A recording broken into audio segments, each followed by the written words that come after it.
we good? Oh, yeah. Are you Yeah, good? hold on. You kind of just went Yeah, nonverbal for a sec. no, don't worry about it. Okay.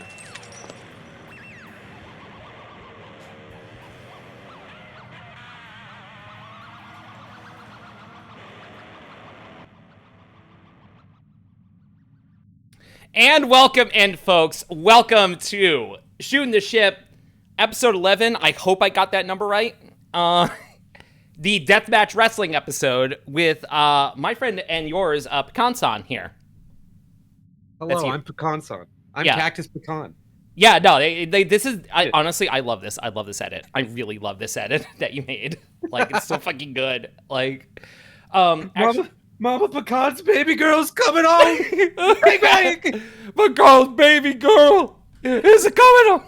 We gotta get, okay, you need to do the VTuber equivalent of the Kane Dewey promo. Oh, shit. Yeah, no, who do you go to bat for that you would get, like, Kane Dewey angry about?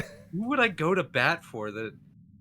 I don't know. Oh, it would be shit. Yusha, wouldn't it? Wouldn't it be Yusha? It would probably be Yusha, but it would also, be Yusha, I would love to see Yusha just get smacked the fuck down. Yeah, no. Yeah. All right. Let me say hi to folks first here. Go. Hi, Hemmybone. Hi, Werepups. Congrats on getting first, because you did that actually when the stream was live. Hi, Pecan. Hi, Doom. Hi, Remy. Hi, Ash. Hi, Pokey. Hi, Martin. Hi, Pork Tree. Hi, Lily. Hi, Chesternaff. And howdy, Juliet. Welcome in, folks. Welcome in to the Deathmatch Wrestling stream. This Deathmatch Wrestling is something that Pecan and I, turns out we bonded over it like immediately, because we were just like, hey, you know Combat Zone Wrestling? And I was like, yes. And she was like, what? No way. Just no way. No way. No, you're a sicko too. Oh my God. Nah, I have been watching Deathmatch Wrestling, and I love Deathmatch Wrestling for like decades now. Jesus fucking, like, yeah. Hi, somebody's frog saying CZ fucking W. CZ fucking dub. No, there is going to be some fucking CZ dub tonight. Don't worry. Don't worry. That will be happening here. Okay, so I think though, Pecan, before we get going with it, should I just run the clip that I have like queued up, and so people can get an idea? I think so. I think it would be Hi, Hen. So I'm gonna say right now, this is gonna be. I have it pinned in here. Hey Johnny, I have a message pinned in the chat about it, but I'm gonna say it here right now. Deathmatch Wrestling is. Oh no, we could talk about Zona 23 Poetry. Don't worry. Yeah, we're gonna we gotta look up some Zone 23. Yeah. But anyway, Deathmatch Wrestling is wrestling that involves weapons like barbed wire, thumbtacks, light tubes, panes of glass, sometimes syringes, and it's like I said, sicko shit. I mean sicko shit. It is not for everybody. I know some people who are. Thank you for shouting out New Jack. There. I know there are some people who love wrestling who do not have the stomach for death matches, and that is fine. That is fine. I am giving you all a warning right now of that. What you will be seeing is that stuff, and I'm giving you that warning so that we have the clearance to show what we want to show today. Okay, so I'm going to bring in the TV here. All right, and I'm going to show you this clip from Combat Zone Wrestling's Tournament of Death 17. And this clip, and this, Pecan, what is this clip titled? The clip is titled CZW Tournament of Death 17, the barbed wire trampoline. Hell fucking yeah, here we go. Oh God, oh my God, oh my God, oh good Lord almighty. God. And like that's a bit that just like they keep doing it too. Yeah, I know, right? It's the barbed wire trampoline is like so fucking stupid. Like it's the stupidest fucking thing. It's like that. It's the robot that you invented a robot that starts screaming, and it's like, why did you do that? Why'd you do that? Yeah, why would you do that? I love the tapestry of reactions we're getting here. The oh god, sicko shit. all of that in tubes. Why? Yo, og. So that is the tip of the iceberg of the kind of stuff we will be discussing today. There will be a lot of clips being played, matches and stuff being played. A lot of just like, hey, Pecan, you know that cool thing? And Pecan will be like, hey, Ashley, you know that cool thing? And we're going to be doing that. That's what we'll be doing. Yeah, I know that cool thing. Roll the clip. Yeah, no, let's roll the fucking clip. Let's do it. Yeah. Jackass absolutely can be traced to deathmatch wrestling here. But yeah, there's I would say Johnny, I appreciate that. I had a message pinned specifically to warn people. So I'm gonna find it. There you go. Thank you, Johnny. Listen, Johnny, as much as I love like pinning comments for comedic effect, I want to keep that warning there. Yeah, I copied it. Don't worry. Thank you. All right. So Pecan, I want to know from you, how did you start watching deathmatch wrestling? How did it get your hook? It's hooks into you. Yeah. So I legitimately don't remember when the first actual deathmatch I watched was, but I remember like especially in the early 2000s, like my friend would get a lot of like bootleg like wrestling like VHSs, just I don't know, recorded on TV from someone like somewhere, and it was just like, what was it? It was a lot of WWE, a lot of WCW, and then I remember there was one. It was fucking, I think ECW Heatwave 2000. Oh fuck yeah. Was that the one? Was that the one with the XPW invasion? It might be. I think it might have been. Yeah, I'm gonna check that while you're talking. Hold on. Yeah, it's fuck. Who was it? What is it? XPW invade. Okay, good. You type ECW XPW ECW incident here. It was Heatwave 2000. It was Heatwave 2000. Yeah. And it was just like, especially compared to like a lot of the other like fucking VHS, like the tapes that I was watching. I lived in a very, what was it?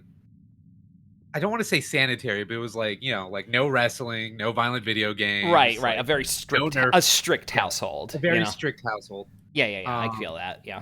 And just like, I don't know, just compared to the shit that they were doing, it was just like, that blew me away. And then the Attitude Era happened, and I was like, that's crazy. Mm-hmm. And then eventually, somehow, how was it? I don't know. I saw a CCW clip. Yeah. Probably Nick Mondo going, like... off the Ryder truck? Yeah. Okay, yeah, let me find that clip. He sold a shirt of that for a while, and like I have it somewhere in my room, but yeah. Oh, cool. Okay, so I found the clip. You can see. Can you see it here? Yeah, I see it. Yeah, here we go. So this is from Tournament of Death 1 in 2002. Here, this is a wrestler named Sick Nick Mondo against Homeless Jimmy. Homeless Jimmy. XPW all-timer Homeless Jimmy. So here we go.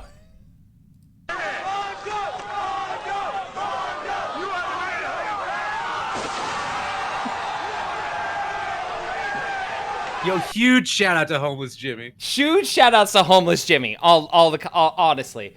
So there are two things about that clip that I love, Pecan. First of all, I'm gonna put it back up like on screen here. You see like this logo here, like on the bottom? Yeah. That's how I know this was a VHS rip. Like that logo on there, because the company Smart Mark Video was the one who put out a bunch of like independent shows in the Northeast in the early 2000s, and they dealt exclusively in VHS for like I think until like 2004 or something like that. And you would order a tape from them. It would come in the sleeve that the blank tape came on with like a label that they printed out and pasted on the back of it. And you can see like all like I know what production equipment you used for this, because like that's why all the logos look like that in the bottom right. And if you ever see anything with that logo on the bottom right, you know it was a VHS rip, because the DVD ones don't have that logo. All the DVDs of CZW do not have that logo. They took it directly from the master tapes and to put them on there. That's just straight off the VHS. Straight up, this is a VHS rip. This is straight up a VHS rip. I know this because I owned that VHS. I bought so many fucking Start Mark videotapes, like, when I was younger. Like, I was in college, and I was just like, oh, let me get this, whatever. And plus, also, like, you know how, like, IWA Mid-South would do, like, the multi-day deathmatch tournaments? Yeah. Because Ian Rotten doesn't know how to time a fucking show, each night would be 2 tapes. Because the shows were so fucking long. Yo, shout out Ian Rotten. You kind of suck, dude. Yeah. You do not, in fact, have to shout out Ian and Rotten. Please, do not shout out Ian. Do not shout out Ian Rotten. You know what? This is a good time as any, Pecan, here to say, you're a guest on this show. This is the first time you've been on this show. Everyone who guests on the show gets to pick one person to ban. You get to pick ban Ian Rotten. We can ban Ian Rotten. Johnny, please ban Ian Rotten. You know, IWA Mid-South has been dead for like 3 years, and Jake Christ is the one who did it. Wait, Jake Christ killed? Wait, seriously? Yes, really. Like, so Jake Christ killed. It's yours, Jake Christ, or like, who was the other Christ? I can't remember. Also, Johnny, thank you for banning Ian Rotten. Thank you for that. But the fuck. There's 2 Christs, you know, and they're both from Ohio, but whatever. He was like the fucking IWA Mid-South world champion and junior champion. And he was like a dude where it was like giving Ian Rotten way too many fucking chances. Because, you know, Ian Rotten, if you don't know, Ian Rotten, despite his name, not a very trustworthy person, will always pay people late or not pay them at all or have a million excuses. And he was like, hey, man, I gave you a bunch of chances. I've been really patient with you. Pay me my money. And he kept getting given a bunch of excuses. He wasn't paid for like months. So he put a video on Twitter of him taking IW Mid-South's like heavyweight championship and junior heavyweight championship and set them on fire underneath an overpass. And when that happened, I didn't know this. And when that happened, Ian Rotten canceled the next IW Mid-South show and has not run since, because he literally can't afford to replace the belts. Bro can't buy new belts. You telling me you can't fucking order a WWE replica and slap a sticker on it like every other indie promotion in the 90s did? Shut the fuck up, man. Shut the fuck up. God, and it sucks because it's like I still think about like I had an idea because I wanted to do a drawing before stream of like I've had this idea for like months, I think at this point, of just like Ashley and Pecan just like fucking Taipei tag team queens or something. Oh my god, yes, with the taped fist with the glass on them. And the glass on it. Fuck. Like, I mean, you could still do it. We're taking it back from Ian Rotten. We are taking back the Taipei Deathmatch from Ian Rotten, okay? He took it from the movie Kickboxer, and now we're taking it from him. Remy, it was not Atticus Kogar. That was something different with Atticus Kogar. Now, trust me, I've seen the thing with Jake Christ. Like, I've seen the video of it. Yeah. No, actually, I think like Remy is the one who knows like Atticus Kogar. I think like went to like the West Coast or something when he left GCW. I don't know if you kept up with GCW at all recently. I follow a lot of like, I guess like talent who does work for like. They all do work for GCW, and it seems like they're getting around. Like I'm genuinely surprised, but I haven't been paying attention to like any of the actual events or any of the matches. Okay, that's fine. Like I mean, GCW is cool. I want to be clear. Yeah. I like it a lot. We're not talking about GCW today. We are talking about Combat Zone Wrestling. So. The way that I wanted to say that, like, first of all, I never let you do an actual intro. I'm just like, hey, Pecan-san's here, and that's it. I didn't let you do the plug or anything. Hey, it's fine. If you know me, you know me. If you don't, yeah, I'll at least give you the shout out here. Yeah, shout out Pecan-san. There we go. Yeah. Also, folks, just do me a favor and just type in Pecan in chat. You know, whatever you want. Don't type in Pecan. It's not worth it. No, absolutely. Oh wait, absolutely. no, it's hitting you. Yeah. Oh. No, fuck. no. Now it is. There we go. There we Wait, go. no, ow. Yes. I had a throw today. so Well, if you type in It's early, pecan, but I get to. oh my god! I get to pop out the second PNG I had. Oh fuck, girl. Busted me open, dude. Okay, I didn't know you did that. Oh my god. I feel like I'm under. Oh fuck! I swapped cameras and I got fucking hit. I feel like an underachiever because I didn't do a blood alternate for me. That was like I said. I was telling my roommate about because I was just like, yo, I got this PNG I'm gonna draw for this fucking stream I'm gonna be on, and then he was just like, you don't draw, like you're terrible. Your ADHD is awful. Like you can't focus. Like you think you're gonna draw that? And I was like, probably, and then I didn't. Hey, listen, you did this. You did this though, and this is sick, honestly. Yeah. Were you gonna sit on that like just until it happened? Yes, I was. Okay. Well, don't wipe your face off. Like keep it that way. Yeah. Keep it that way. What a moment! What a fucking moment! Holy shit! God. Anyway, yeah. Follow Pecan-san. She does a lot of she does art streams that are like 10% art, 90% her watching rhythm game videos and and skater videos and shit like that. Am I wrong? Am I wrong? Well, just because you're not wrong doesn't mean you need to say it. Okay, but is there any chance that you'll break out the rhythm game streams with the hand cam? It's like I pulled out my Poppin' Music controller and I was like, I'll do this, and then I realized I have to pay for a sub to Konami to. Are you fucking kidding me? Are you fucking kidding me? Really? Well, because I tried playing what is it? I guess I could just play the PS2 versions, but sometimes it just lags out mid-song. Oh, that's because I don't have the best of computers. Yeah. That blows. Jesus. Yeah. All right. But let's get back to talking about Deathmatch. Yes, yes. I wanted to talk about this match. Okay, all right, yeah. So you found the tab. So Pecan, it's not going to be visible to the audience. Oh, hey Indy, hold on, I got to run the video for her. Yep. Yeah. There we go.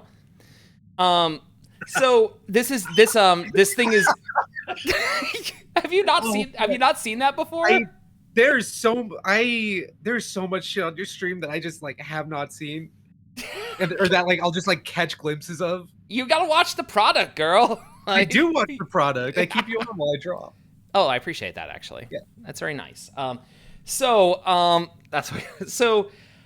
is uploaded. You can see it's unlisted. This is uploaded to my private YouTube channel. Actually, yeah. There's several of them on here. There is a 445 light tube match I have the tab open for, and also a Kenzen death match here, which we will get to. Honestly. Oh wait, shit.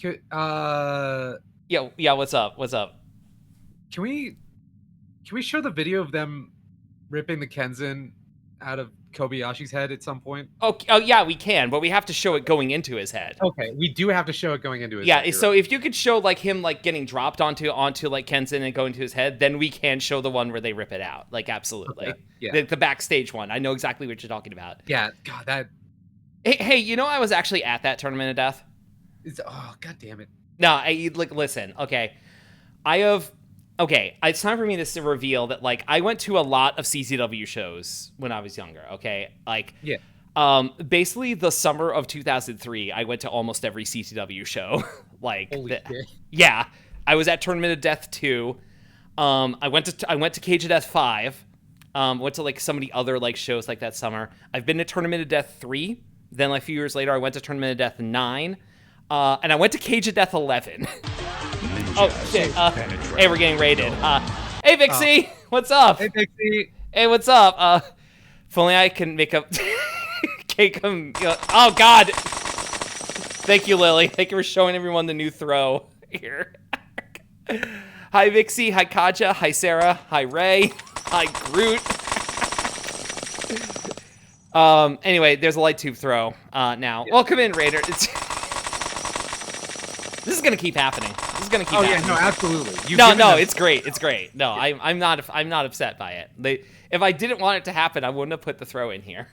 That's understandable. Yeah. I told you What's up? What's you say? I was gonna say, so the initial like the chair shot that's over on my channel. Yeah. Initially, I didn't want it to be stacked. Like it was supposed to be just like a solo command. But now it can be stacked. No, it's someone found that you could just type it as many times as you want, and there was no cap on it, which was my fault as a lazy person. And I'm just like, no, this is too funny. I can't get rid of this. Listen, I'm not gonna lie. You with the chair shot and stuff like that was one of the reasons I was like, okay, when I stream, I need to have a throw redeem. I need to have that. Like, let me do the raid thing. Welcome in, Raiders. My name is Ashley Miami, foreigner under Baroness, part-time mech pilot, stuck on a space station, and today I'm here with my friend Pecan-san, right here.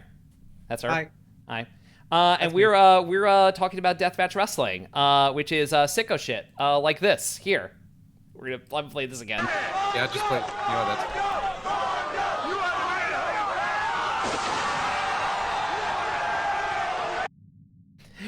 So that's why there's a blood warning in the pin message here. And yes, there's the only limit is the Twitch message character limit. So let it rip, honestly. Let it rip. Let it rip. I pretty much don't have limits on my throws. Even though there was one time where someone did like enough throws that it lagged my computer. Oh yeah, no, absolutely.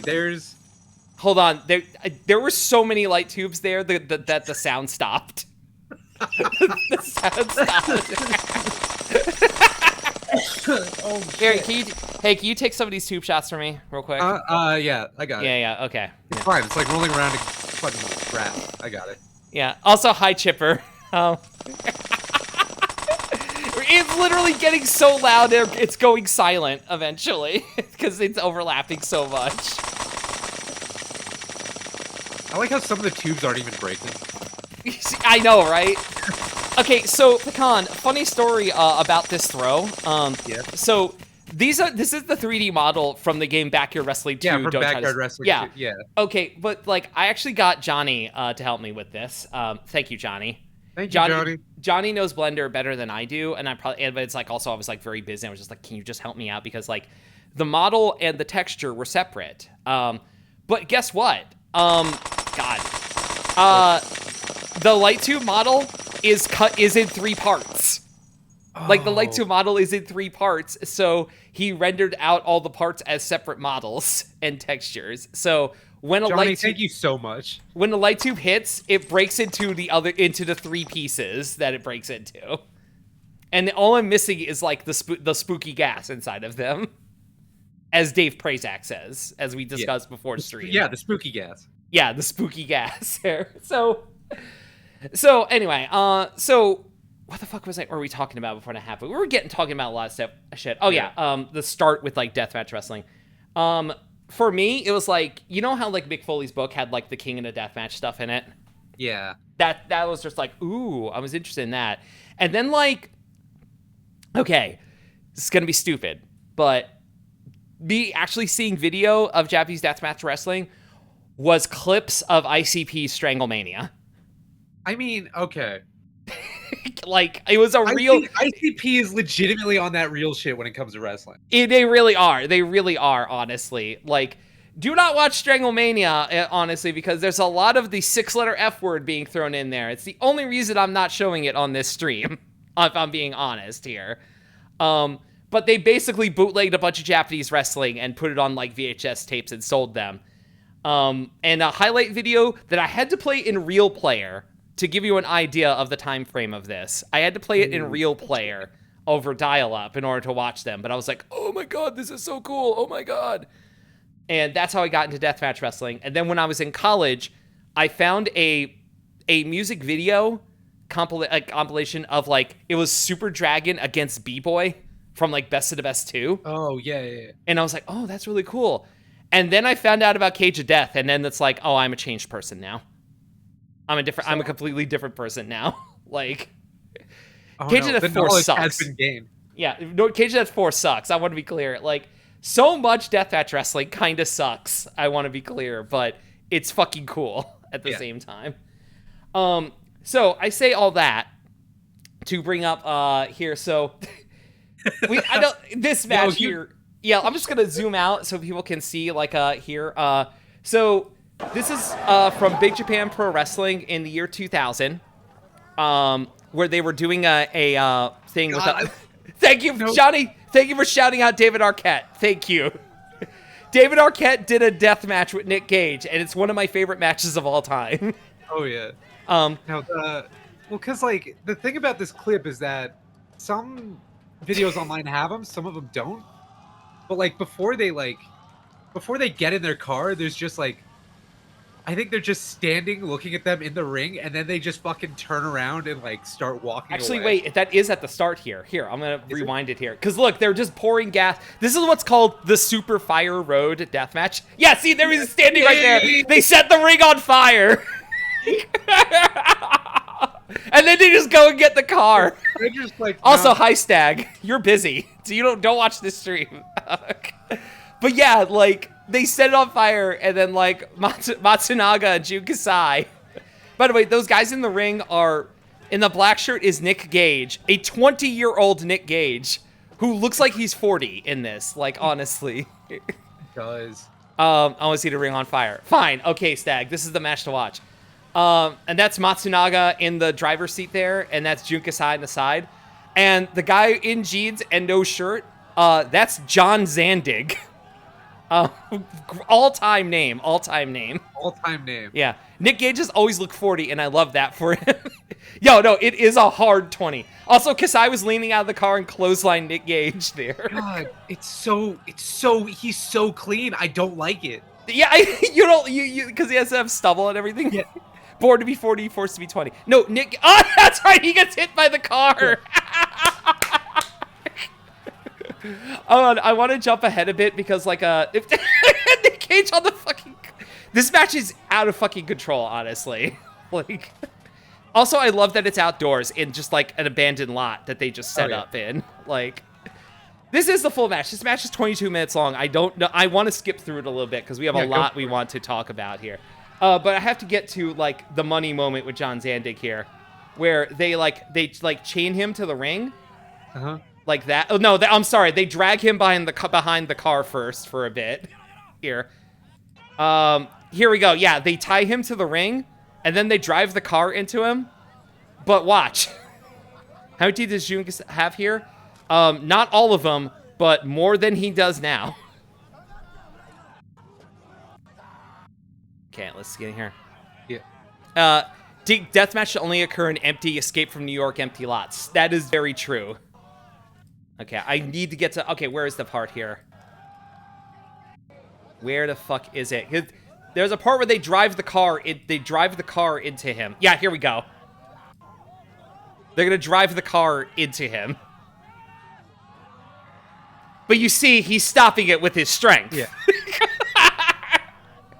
Because he's really strong. Yeah, because if there's anything about Zandig, it's that he's really strong and I think really crazy. He's just that strong. He's just that strong. That's so true. Somebody's frog. This is anime shit. Okay, so let's set the ring on fire here. It should note, fire matches in wrestling always suck because no one ever actually goes through the fire. Well, yeah. Yeah. But also it's barbed wire set on fire as well. Yeah. So like at least this match has the barbed wire going for it, but also like I'd say that like fire matches are also like, because I've worked in kitchens, I've burnt my arms. I don't want to touch fire. That shit sucks. It does, yes. And yet here they are touching fire. Here they are. Because it's like I think I was telling you, but it was like, so I've done chairs, light tubes, and I went into a pile of barbed wire, which sucked. Oh, that sounds like it sucked, actually. Yeah. Have you But ever have you ever gone into tax? Not in, not intentionally. I have fallen in tax before. Oh wait, here we go. but Oh, he went under it. Hold on, there was they Yeah. messed up. Like, here we go. We're gonna jump on top of the truck here. Yeah.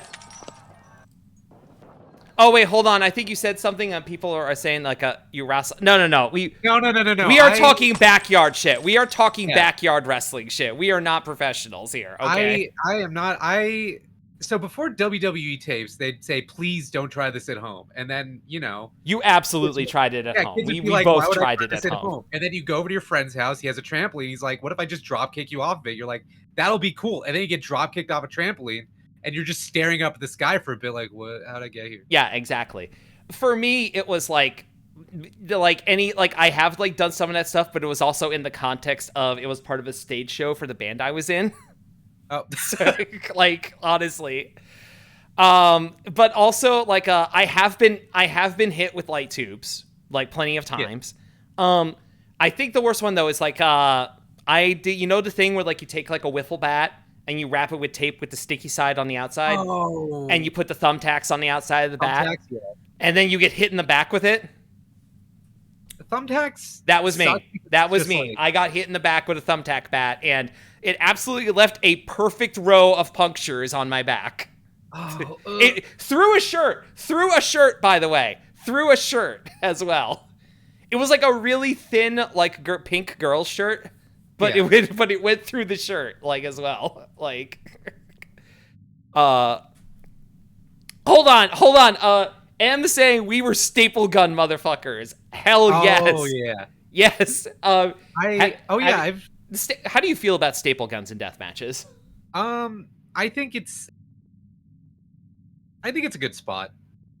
I like them. How do you feel about like the stipulation of the staple gun match, specifically the unlucky 13 staple gun match, where the objective is to staple $13 bills to your opponent?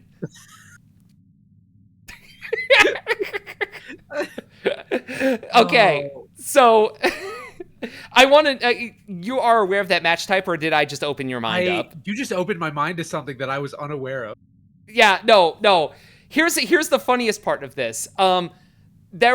Someone won one of those matches by stapling a 5 to his opponent to come from behind. Oh yes! Wrestling is good. Wrestling is good. So good. Wrestling is so fucking good, honestly. Hold on, Remy saying, I can't say I ever did deathmatch. My personal favorite weapon was always a wet floor sign. Nice flare to add a step up enziguri. Here you go, you free later. I want to show you my light tubes and white fold out table. You are flirting with Pecan right now. Just, hey, what's up? Yeah, you got light tubes? Hey, what are you doing after stream? What are you doing? Oh my gosh! Oh my gosh! You want to do deathmatch stuff? Yeah, you want to go outside the Hooters and do deathmatch stuff? Okay. I am trying to find a specific spot here because Jukasai does get thrown off the top of this truck. Oh yeah. I think that's like past it here. Oh, okay, no, it was. Is it June or whatever? Here we go. We found it here. All right, we're gonna see here. Break some bottles behind Wawa. No, we're breaking light tubes behind Wawa. It is a. Did he already fall off it here? Why is he sitting right? Okay, here we go. Kasai's on top of the truck. Yeah. Oh yeah, it's on fire.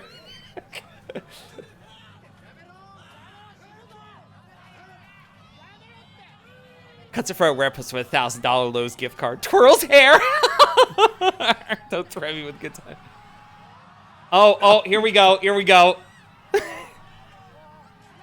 This bump is so stupid. Oh, absolutely. Well, of course. It went straight to the ground. Straight to the fucking ground with that. He almost clipped the truck too. And then they throw the water on him. There's like, yeah, you on fire? Are you on fire, buddy? Like, no, but this that match is stupid here. Actually, should we show the tournament in Tournament of Death 2 spot? Is that The roof spot. Yeah, yeah. Yeah, of Well, course. then we have to finish the trifecta. What's the trifecta? The Janela one. Or No, I knew you were gonna say the Janela Yeah. one. I know you were The gonna say the Janela Janela one. Well, Yeah. I mean, it's all just fucking. Yeah, I know. It's throwing people off roofs. It's the fucking saga, you know? All right, Yeah, here we go. I have it up here. So, this is from Tournament of Death 2 in 2003 here. All right. Here we go.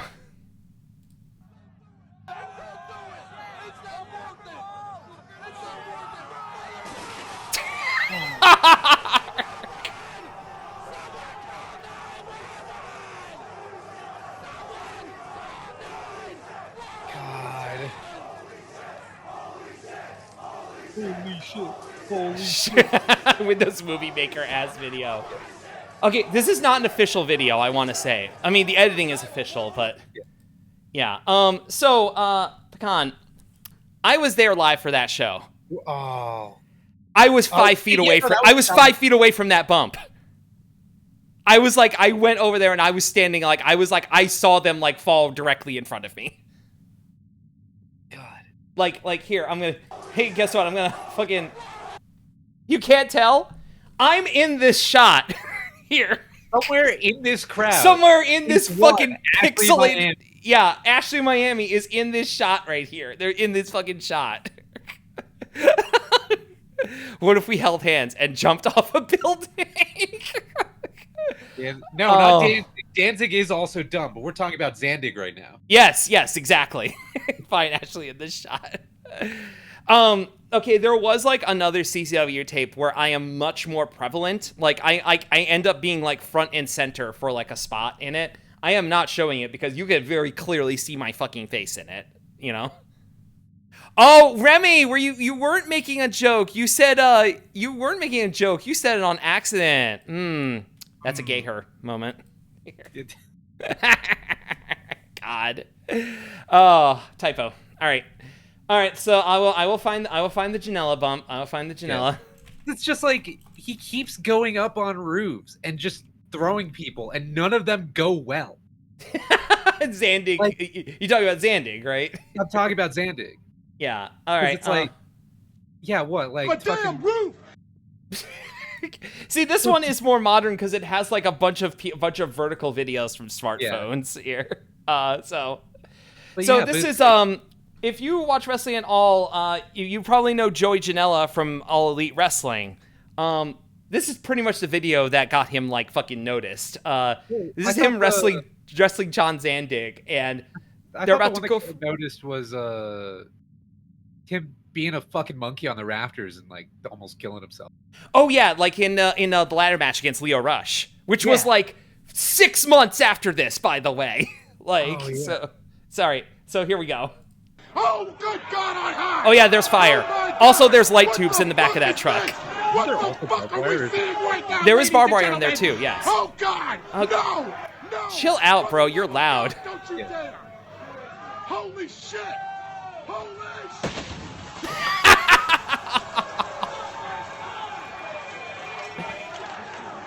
What are we seeing right now? The final spot of a wrestling match, M. Oh, this one you can hear the crowd here. Yeah. Also, I want to note, nobody died.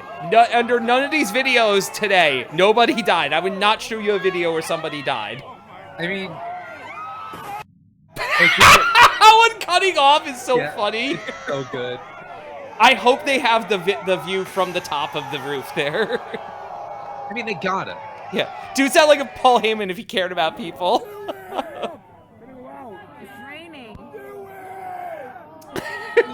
Do it! What are you waiting for? What's fucked up is like the light tubes that come like crashing down like on top of them like afterwards, like because they didn't hit all of them. Like, yeah, like isn't that the? Because like that shit almost like took Joey's thumb off. I think he was saying. Yes, he did have a cut on his thumb. Also, this did break Zandig's back. Zandig did break his back from this. Yeah. They were expecting the truck suspension to help. That is the funniest thing. The way you say that gives the impression that people have died in deathmatch wrestling. Okay. Well, I mean, Nobody has died in, like, okay, literally nobody has died in a deathmatch. Like, I know, ironically. The thing that they say is that they're death-defying. That's why nobody dies in them. Yeah. But there was nobody... That one match where Nick Gage died for a little bit. Oh, yeah, that's right. Nick Gage did die for a little bit, and we will talk about that next, actually. Yeah. Why the fuck does Zandig pencil drop when he jumps off the roof? That's a good question, Remy. Moving on. By the way, I'm gonna show here because this one has the angle from the top of the roof. This video. Here we go. So you can actually see what it's like. Look at this! Look at this! It's such a stupid bump!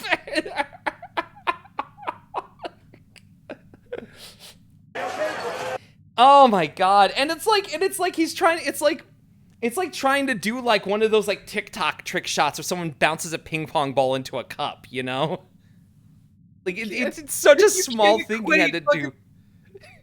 2 men fucking falling through like what? Just like plywood, glass, and light tubes to. And there's also like a metal. Yeah, there's a metal frame around the truck too. If they had hit that frame, it would have snapped their limbs in half. Honestly, God. I feel like you got to be a little stupid to wrestle in general, let alone deathmatch wrestle. Absolutely, absolutely. You got to be dumb if you want to be tough. Yeah, exactly. All right. I can't believe I'm typing Nick Gage dying into Yeah. Okay.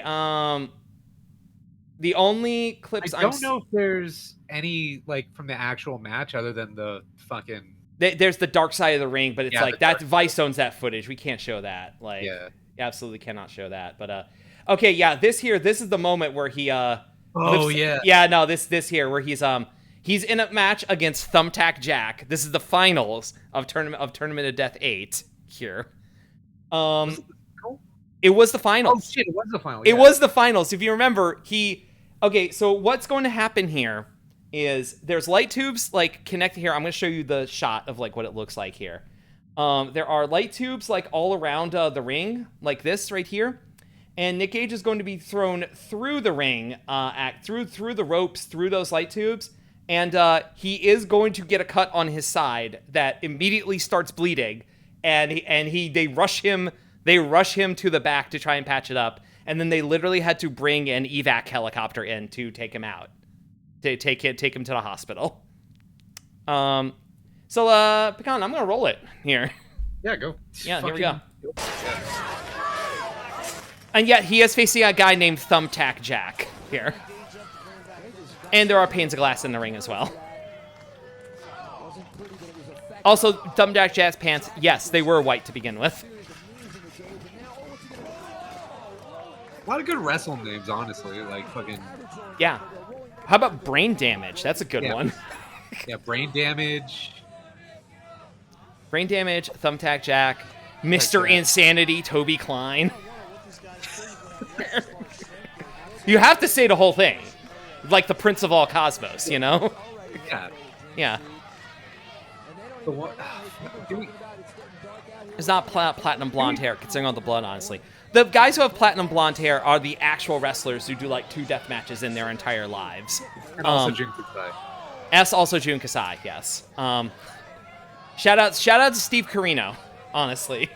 That barbed wire match with Homicide was great. Yeah. Oh, fuck. I should find that match, actually. All right. Also, this is the other part of deathmatch wrestling. There's a lot of guys fumbling around to set up spots here.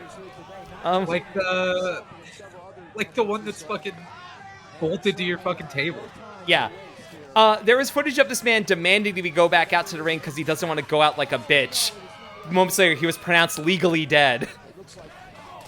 Yes, Nick Gage was pronounced legally dead on the helicopter, but came back.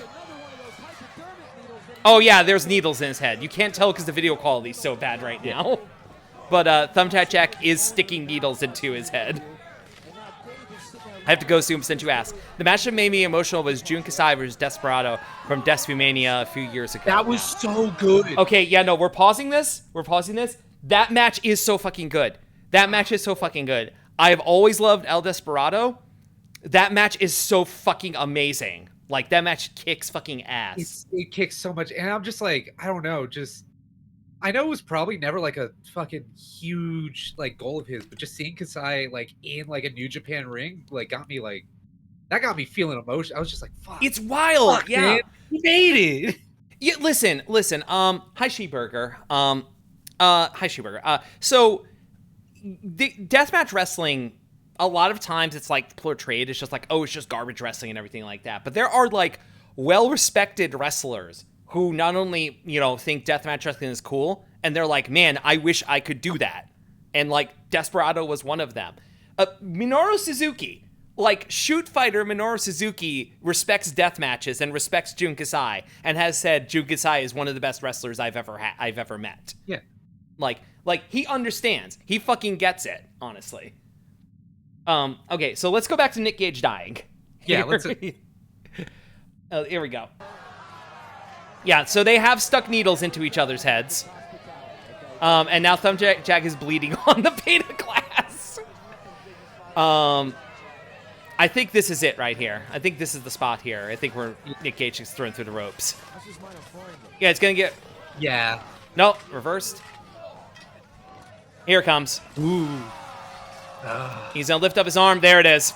Oh, there it is. There it is. And then it buffers. And then it buffers. And then it buffers. And then it buffers. Jesus. Hi, Ed. I want Mizuki to beat the crap out of me until I turn into the Joker. God. All right.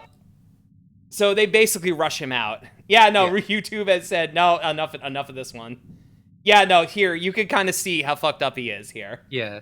Gotta say, by the way, here, the Bulls jersey, all-time deathmatch outfit.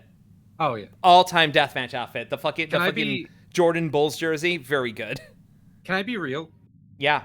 So, Sick Nick Mondo would always wear UFO pants to the ring. Yes. Ever since I was a little kid, because of Sick Nick, even to this day, because of Sick Nick Mondo, I want to own multiple pairs of UFO pants. So, funny story, Pecan. Yeah. I absolutely owned a pair of UFO pants. God, fuck. They were olive green. Okay. Absolutely, it was because of Sick Nick Mondo. Virtual OG, welcome in. Con is so fucking... Shut up. Is that someone you know? That's someone I know. Okay, cool.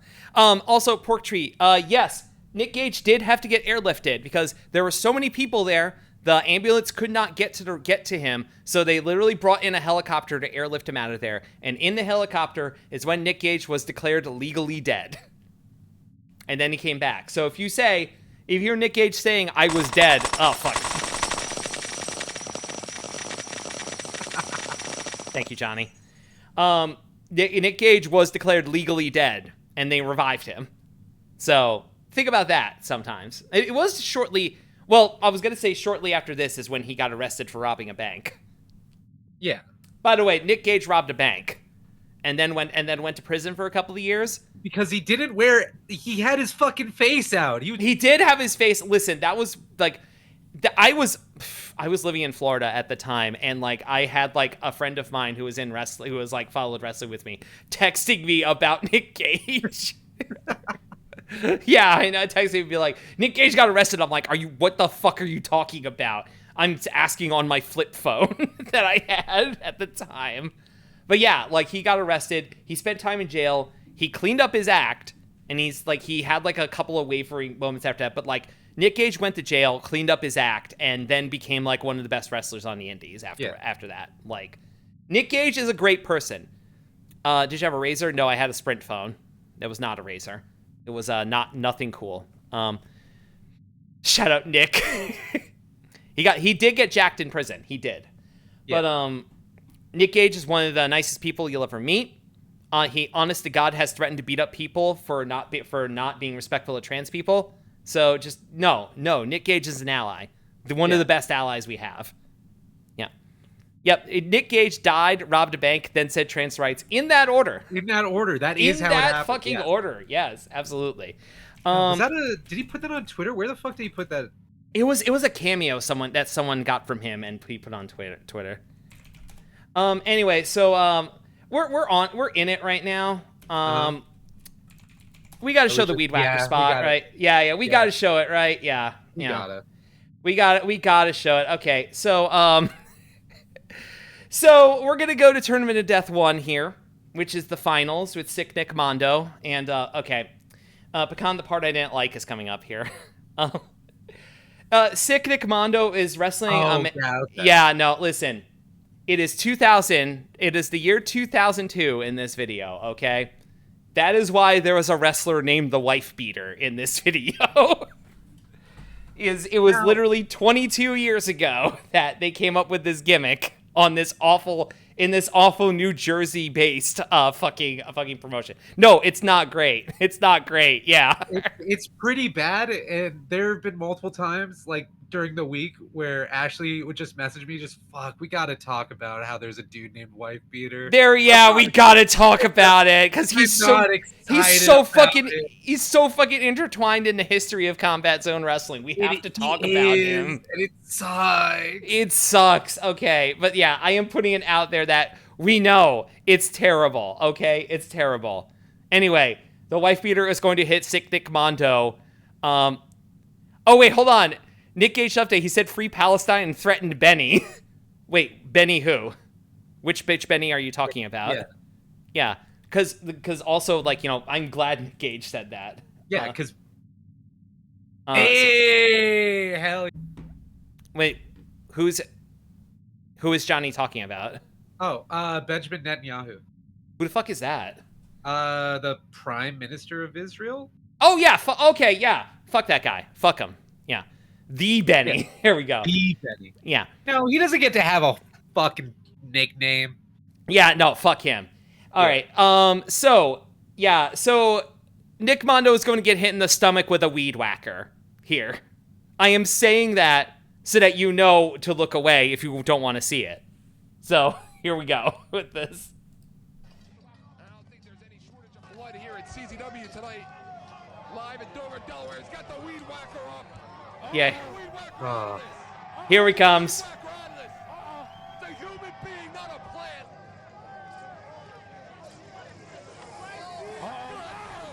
God. Here we come. Here it comes. Here it comes. Oh! The mist! The blood mist from it!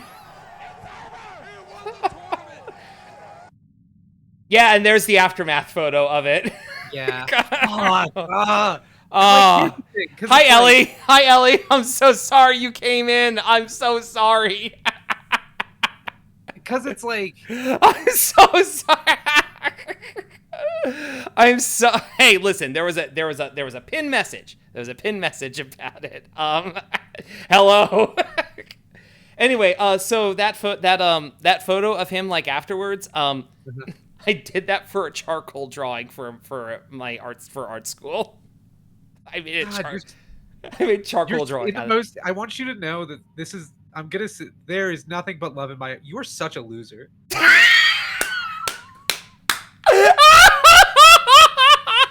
I mean this in the most loving way possible. God, you're such a fucking dweeb, dude.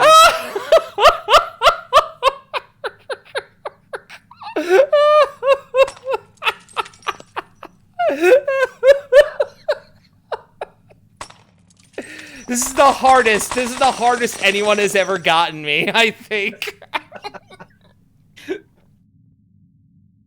I bare my soul to you. I know. And you do this to me. I want you to know that you're also really cool. However, come on. Man. No, listen.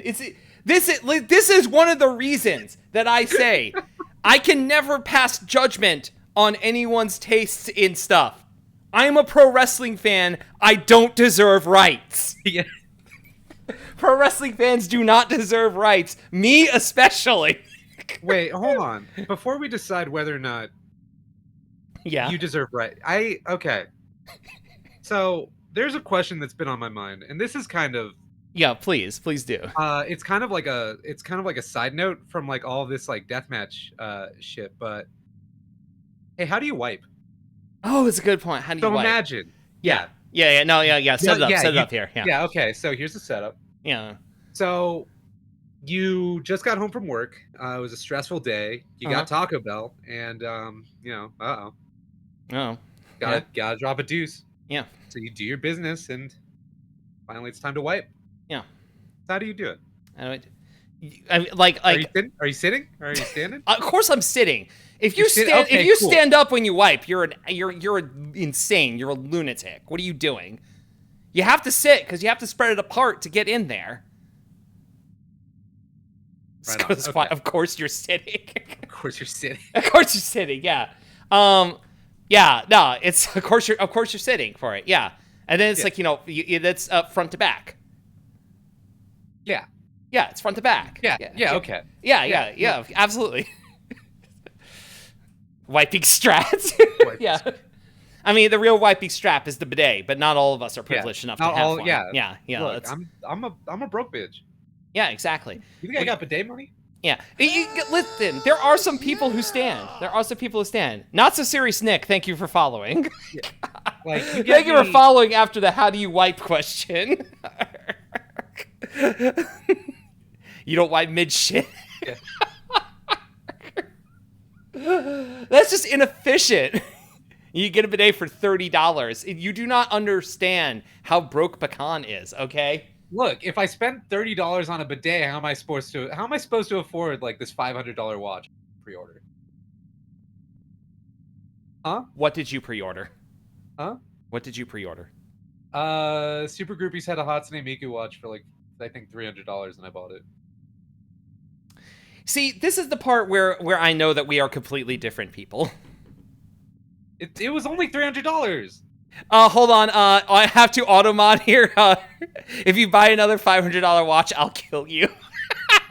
Wait, who said that? Oh, no. Oh, Juliet, thank you so much. Thank you so much for clipping that, Juliet. Thank you for clipping the funniest moment in recent memory here. Okay, look, I had to explain this to Virtual OG, and I have to explain this every time I talk about fucking watches, but like $300 for a watch is pretty cheap. For like a decent watch, that's pretty good. There's like a $10,000 clown watch I want to buy. Excuse me? What do you mean clown watch? What do you mean clown watch? It's a $10,000 clown watch. What do you mean by clown watch? Oh my god, are you looking it up? Are you going to send it to me? I'm going to send you a picture. Oh my god. I'm going to send you a picture. Actually, oh wait, fuck. No. Time's a wasting, girl. Time's a wasting. I'm sorry. I'm sorry. I'm trying to do it. Hey, we're supposed to say, hey, Pecan, you free after this so I could kiss you? Peak tastes. So. Huh? Yeah, no, you're being flirted with again. Like I said, it turns out my audience fucking loves you, Pecan. Like I said, meet me outside the Hooters. Bring the light tubes. Come on. God damn. You own a Casio watch? I own one Casio, and right now I own one G-Shock. I've had other ones, but the strap keeps breaking. Yeah. Uh-huh. Yeah. Uh-huh. Anyway, I DM'd you a picture of this $10,000 clown watch. All right, let's see here. Are you fucking kidding me?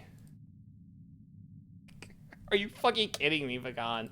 What? What the fuck is this thing? It's a $10,000 clown watch. Why? So, what is it? Konstantin Chaikin is just like some fucking Russian dude who just makes like super limited batches of just watches, and just they're cool. I want it. I want it so bad. It's so stupid, but it's just like, do you $10,000 want it? No, why do you think I haven't bought it? However, with a firm, apparently I could pay $641 a month and I can afford it. only the cost of like an expensive car payment per month with a firm. Why so expensive? Because this one isn't what is it? Like I think it's almost entirely handmade. It's an automatic watch, so it just like keeps like it will just like in theory just keep running I forever. love that you could buy it via wire transfer. Yeah. That's the funniest part of it here. Oh, I'm gonna go through some of this here. Cuphead ass watch. Bro also had What is this? what do you mean? What is the design on the back of it? God, all right. Fucked up looking cloud. And you called me a fucking loser. Oh, you could suggest a price. Okay, you know what? Hold on. No, don't do it. Don't do it.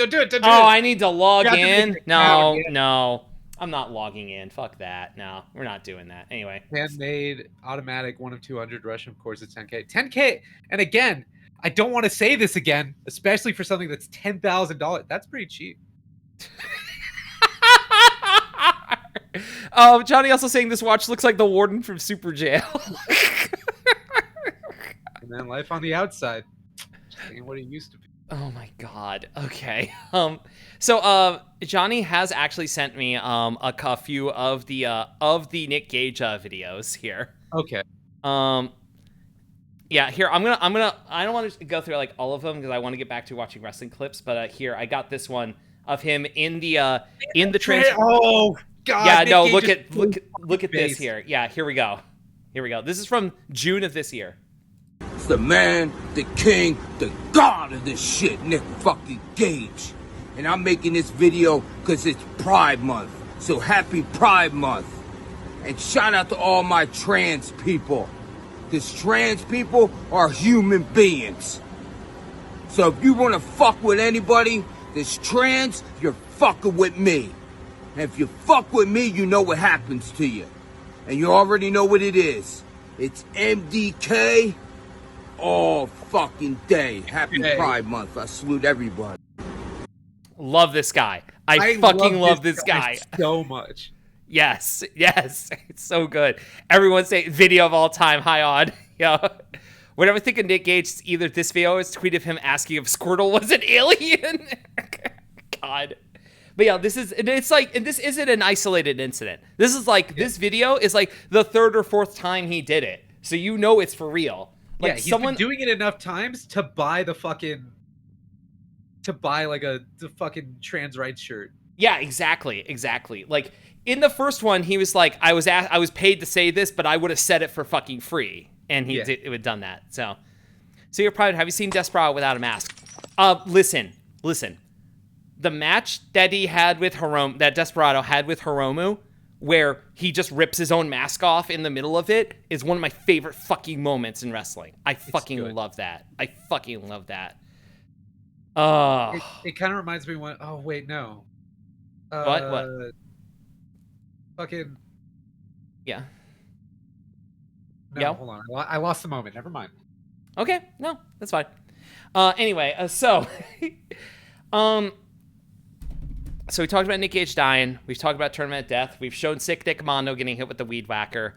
Yeah. What other deathmatch shit moments can you think of that you want to show? There's the one that I'm like the most iffy about. Iffy in what way? It is the one of Masada and Kasai where. Oh, the gusset plates. Yeah, the gusset plates. The gusset plates. Yes. Hi, Silver Streak. I don't know. It's a. Yeah, that's like, that one's fucked. Like, I won't show that on my own stream. I will. I will. God, even the preview image is insane. No, it absolutely is. It absolutely is here. Then, there's also like just any of like the video footage of like fucking just Danny Havoc just bleeding from the face. Oh yeah, absolutely. Man, I'm trying to find it. Here we go. I found a good picture of Yeah. So if you don't know what a gusset plate is, it is a piece of metal that is typically used to reinforce metal like studs in construction. I will show you it right here on this page. this is what a gusset plate looks like. Okay? In recent years, gusset plates have become a popular weapon to use in deathmatch wrestling. I have lost the tab with it here. Give me a second. And so in this match, where the fuck is it? Man, I have too many fucking tabs open, Pecan. I cannot believe it. I can see. Don't worry. This is why I'm like, I can never. It's like I could never have as many tabs open as like all y'all people do. Like I cannot do this. Like I kind of want to see what other tabs you have open. Like what other things that you have pulled up. I mean, I have Big Japan CZW like open, volume 1 and 2 open. Those are like 3-hour videos. There's the assault driver video there. Oh, here we go. Yeah. So I bring up what a gusset plate is because there is a board zip tied to the ropes in this match with gusset plates on it. And I'll just tell you right now, Jude Kasai falls face first right into one of these gusset plates. And it is instantly the right side of his face becomes covered in blood. Moments like this are why I put the warning in the chat, okay? That is why I put like the warning pin message in the chat. And I am telling you right now what you will see. So, having said that, Pecan, you want to watch this clip? I absolutely want to watch this clip. All right. I have given suitable warning to people here for this, so they can look away. Here we go. You can see right there, there's the gusset plate board. That's so crazy. I guess Smart Monkey doesn't have the same routine. He's a builder. He's not the Richard Karn monkey. Instead, he's the man dominating our champion at this very moment. It's not really looking good. No, he's set up the championship he's going to take of the Ultraviolet Yeah. Beast Masada. Jude Kasai's always excited about spots, first of all. Oh no. Oh! Like that also stuff. Yeah, that's not even the spot we're talking about here. This Oh! is the about. Oh. And there's the side. Look at him. There it is. Just instantly. Mm-hmm. Masada, and look at the blood. Look at his face. He's still going, too. Coming from the face, the skull of the crazy monkey, but he's still fighting. Yeah, no, this is why you all should listen and why I'm saying it, like, out loud. Oh, I thought we had a new. Yeah, look at him. Look at him.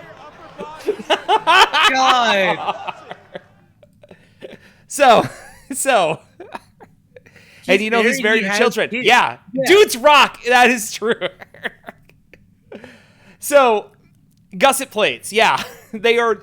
I have felt a gusset plate. I have not had a gusset plate used on me. I want to be clear. I do not think I will ever. Yeah. Was that a board of sharp stuff? Yes, it was, Ellie.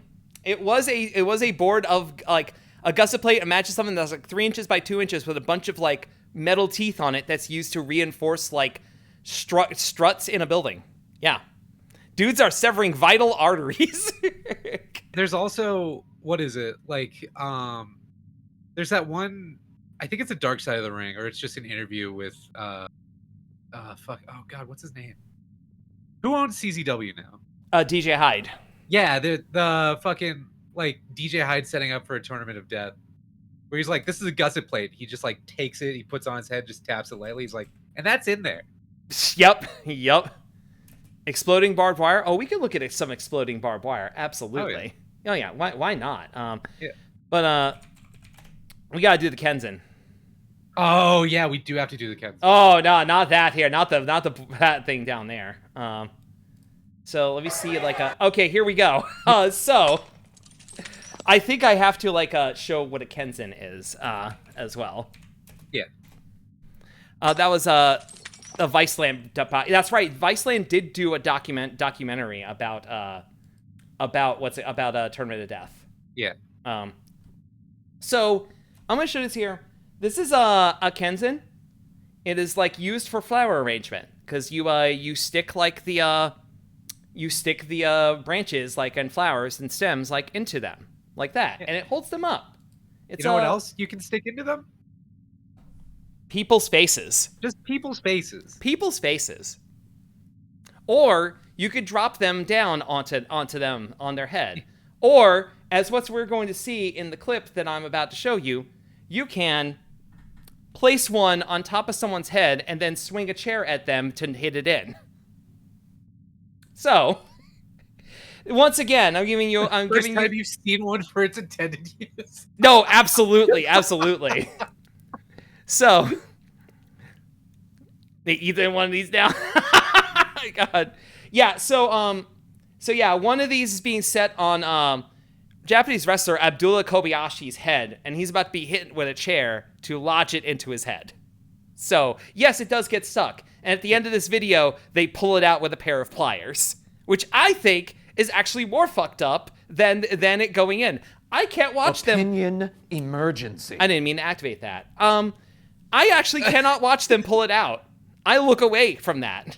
That's fair.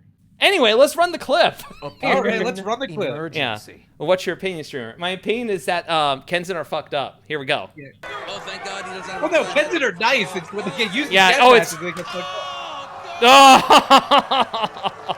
Yeah. Yeah, there they are. This is legal. Why? They are in there. They are in here. Why take it And out? they're New going- hat. And here they go. They're pulling it out. Even. Look away, folks. I'm trying. Oh. He's taking it like a champ, by the way. he's just sitting there. He's Well, just what are you- he's just sitting there while they pull it out. Well, what are you gonna do? What else can you do?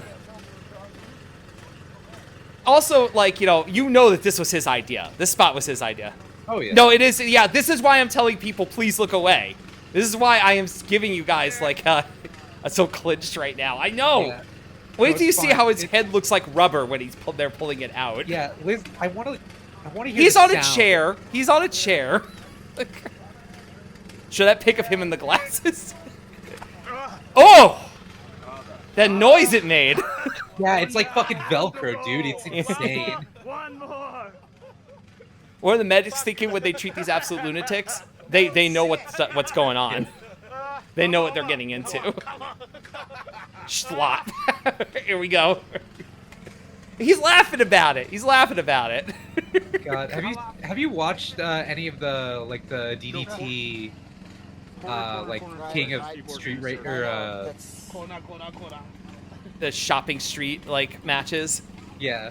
I want to. I can't find them anywhere. I can't find them anywhere, and I'm so mad about it. I don't have the DDT subscription. I was gonna if you ever need to borrow a DDT subscription. Oh yeah. Here we go. Here we go. It's coming out. You can see his skin there. Halfway. Yeah. Seeing the skin pull. Yeah, I know, right? When his head is changing shape. Yeah. And oh, Almost. so Schlack is a. Yeah, I do. That is true, Johnny. Schlack, independent wrestler Schlack is an EMT. Wait, is Schlack an EMT? Schlack is a certified EMT. I don't want to be suffering a medical emergency and just seeing that dude walking towards me. Yeah, I know, right? I'm feeling released for him. Yeah, there we go. No more. Stay there. Thank you. Thank you. All gone. Just fucking stay there. He plays it off so cool. Anyway, I was live for that tournament of death. Oh god. Yeah, I know, right? It's like every time I see it, it's like my hands are clammy. Like, Yeah, I know. That is. We saw someone get hit with a weed whacker, and that was the most intense clip we've seen all day, like so far. Like, also, I want to say I am glad that like some people are like they're like, oh god, I'm this and they're still watching. Thank you. Yeah. Appreciate Yeah, it. The other thing that would have made that video funnier is if he was playing Animal Crossing. Oh god. I No, love Kobayashi. Abdullah Kobayashi is like one of the coolest like wrestlers, honestly. Yeah. He is in like it's him against Masashi Takashi from like in a match that happened that I watched on my birthday in 2006 and is like one of the best death matches I've ever seen. And also like I made like okay, God, do you have the Moxley Power Saw clip? Oh, Okay. Oh, Okay, so the reciprocating saw clip. Yeah. Like I was gonna bring that up where I was just like, see later, like when we were talking about the fucking there's Yeah. brain damage. Yeah, there's brain damage. Anyway. Yeah, there's brain damage. Yeah. But when we were talking about the weed whacker clip, I was gonna be like, look, and then like later on they just start gimmicking the spots like this. Like, some people sometimes they just they take a power saw and they oh god, what do you do? He said he replaced like the end. No, we Yeah. It's like I'm gonna say like with this clip, like the saw is gimmicked, and Moxley does like give an interview where he said it was gimmicked, and he said it feels as smooth as a baby's ass, and it's just moving the blood around with it, but makes for an incredible fucking visual here. Like I want to be clear, I love this sicko shit, but I also love when they use tricks to make it fake as well. Yeah. Also, like this is this, I believe that like the name of this match was like a something like a tea break match or something like that. Because the way the match started is they started at the table, didn't they? At like a table with a cake and like a bunch of plates and such in it. And I say that because John Moxley is about to hit brain damage over the head with a plate here to start this clip. So anyway.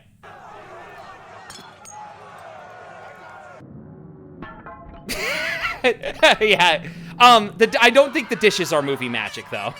Yeah. Also, that is like a saw blade on a wiffle bat he's using on him. John Moxley here. Wasn't that like? Also, that's a grandfather clock with light tubes. Yeah. See, look, at least they get creative. Yeah. The table also had a bunch of like open beers on it too. Yeah. Yeah. Coquette wrestling when.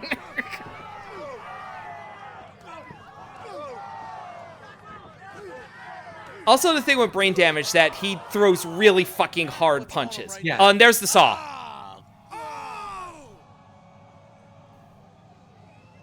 Like it looks good. Like even knowing that. Like, yeah. Look at this. Look at this. God, it's so good. Like even knowing that it's not real, it's still just like fuck. Yeah. Look at even in the slow mo. Like it looks fucked up.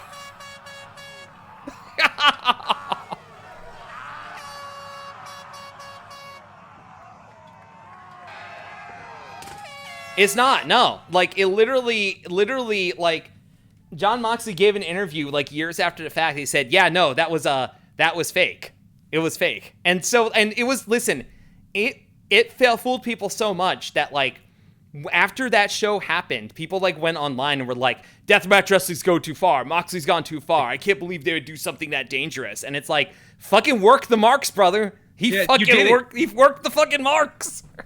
God. Congratulations, you bought into the product like a. Yeah, you fucking fell for it. You fucking fell for it. The Kenzen were real though. That clip was real, as you saw. Yeah. yeah. That was fucking real. Get tricked, you rube. Yeah, it's so realistic. I have to warn people that it's fake. That's why I said that. Like here. God, fucking power tools to be able to step too far. Yeah. No, like so. There is a clip I'm not going to show because, like, it's do you remember the Spider Boudreaux box cutter incident? It sounds familiar. I'm not. Okay, so this is for like it was for a company called IWA Deep South. Okay. Which is a bad fucking company because it was run by a literal white supremacist, which everyone found out about that like later on, and I'm just like, bro, the logo has a Confederate flag in it. What are you doing? But there was like an incident in like they had a deathmatch tournament where he took like just a legitimate box cutter and plunged it into a dude's arm, and it cut him open so bad he immediately had to go and get stitches at the hospital. And also, one of their shows was literally shut down by the local police because people called the police because of what was happening at the show, and the show was shut down. Way to go, IWA. Way to go, IWA Deep South. Deep South. Deep South. Not Mid-South, Deep South. Yeah. This was in Alabama that this happened. Not Indiana or Kentucky, where IWA Mid-South would run. Are staples usually gimmicked? Nope, they're just very short. You know what? Hold on. I think we got to do some staple gun. Yeah. Well, because like, so the thing about after getting hit by staples multiple times, sometimes on accident, sometimes as a fun party trick, As a fun party trick. they don't do anything. They just go in a little bit, They and then you do, pull them yeah. out, and you go ah, and people go ugh, and it's like it's great. The first time I ever got hit by a staple was in middle school when a friend made stapler nunchucks and smacked me across the face with one. What do you mean stapler nunchucks? Wait, Stapler, hold the fuck on. He opened them up. He fucking tied a rope around it, and then like I got fucking. It wasn't. What was it? I think it was a shoelace. You're saying it like that's just a thing to do, is to make stapler nunchucks. Middle schools are weird. No, I Middle get school's that. a I weird get time. that. You know, Like, I'm just saying. I can't blow it out of proportion. It's fucking middle school. It's a bunch of fucking preteens just being weird. Okay, so where did you get hit with the stapler gun nunchucks? In my cheek. Oh, so in the face. Yeah, I got hit in the face. Okay. Anyway, so I got this. Hey, the wife beater's back in this clip. And it's him against the Messiah, who is someone that you wanted to talk about. Yeah, the Messiah. This is something we will get to in a second here. But let's show the Messiah and wife beater in a staple gun death match here. Oh, panes of glass and staple gun death match as well. Wait a minute. We might see shades. This is what he tried to do to Zandig. Remember? He's going to try to take him out. Remember when he cleared him? Not again. Runs right to that. I love the light tubes just flying in. I know, right? It's so good. Come out like he did to Zandig. Uh-oh. Oh! Drop kick into the back. Staple gun death match is the best sequence of words. Yeah, right? Yeah. Here we go. Here's the staple gun and the dollar. Another dollar bill. And right into the Sticking it to the head. Yep. Oh, yeah, they just announced that he scored a point because he stapled a dollar bill to his head. Oh, is this the? Yeah, well, here's the real reason for the clip.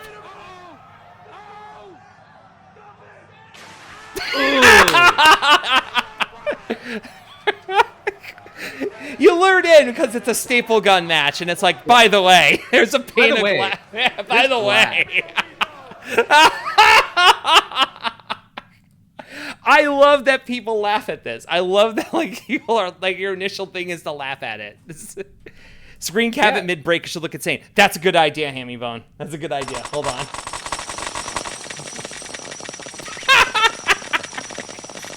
All right, here we go. Oh, no, wait. I can do it frame by frame here. Here we go. Here we go. Here we go. There. Almost there.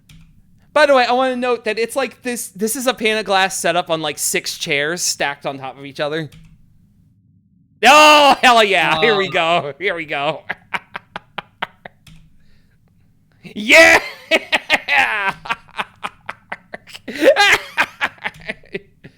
God, auto safety glass is so cool. Oh, yeah. The flash from the camera.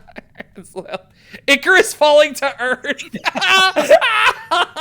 Oh, no, it's the Messiah. He's getting fucking... Okay, yeah. He raptured another motherfucker. I actually, you know what we got to do, Pecan. You know what we got to do for this.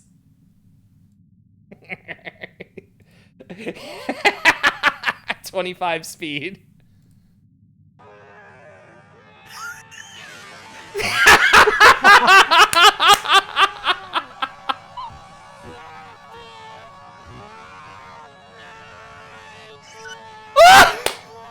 Oh, no, why you sound like that? Hearing John House yelling, slow motion running, yelling, someone call 911. Oh, my sides hurt. God. Stuff is so Christ. stupid. Okay, so we should talk about the Messiah really quick. Let's talk about the Messiah. Let's So- talk about XPW first. Yeah, so okay, well that if we talk about the Messiah, that means we have to talk about XPW, which means I have to give like a quick thing about XPW here. So XPW was a promotion that was based in Los Angeles, and it was run can we get it played in reverse real quick? Actually, You know what? Not a bad idea, Vixie. Hold on. I think Can you play in reverse on YouTube? I'm not sure. Oh, hold on. Yeah, I know what I can do. I can just run the frames backwards here.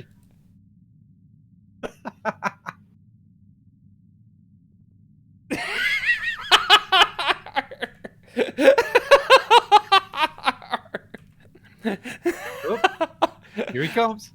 There he goes. Baby birth from glass.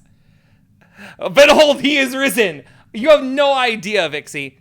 Oh, welcome back, Juliet. Here's what you missed.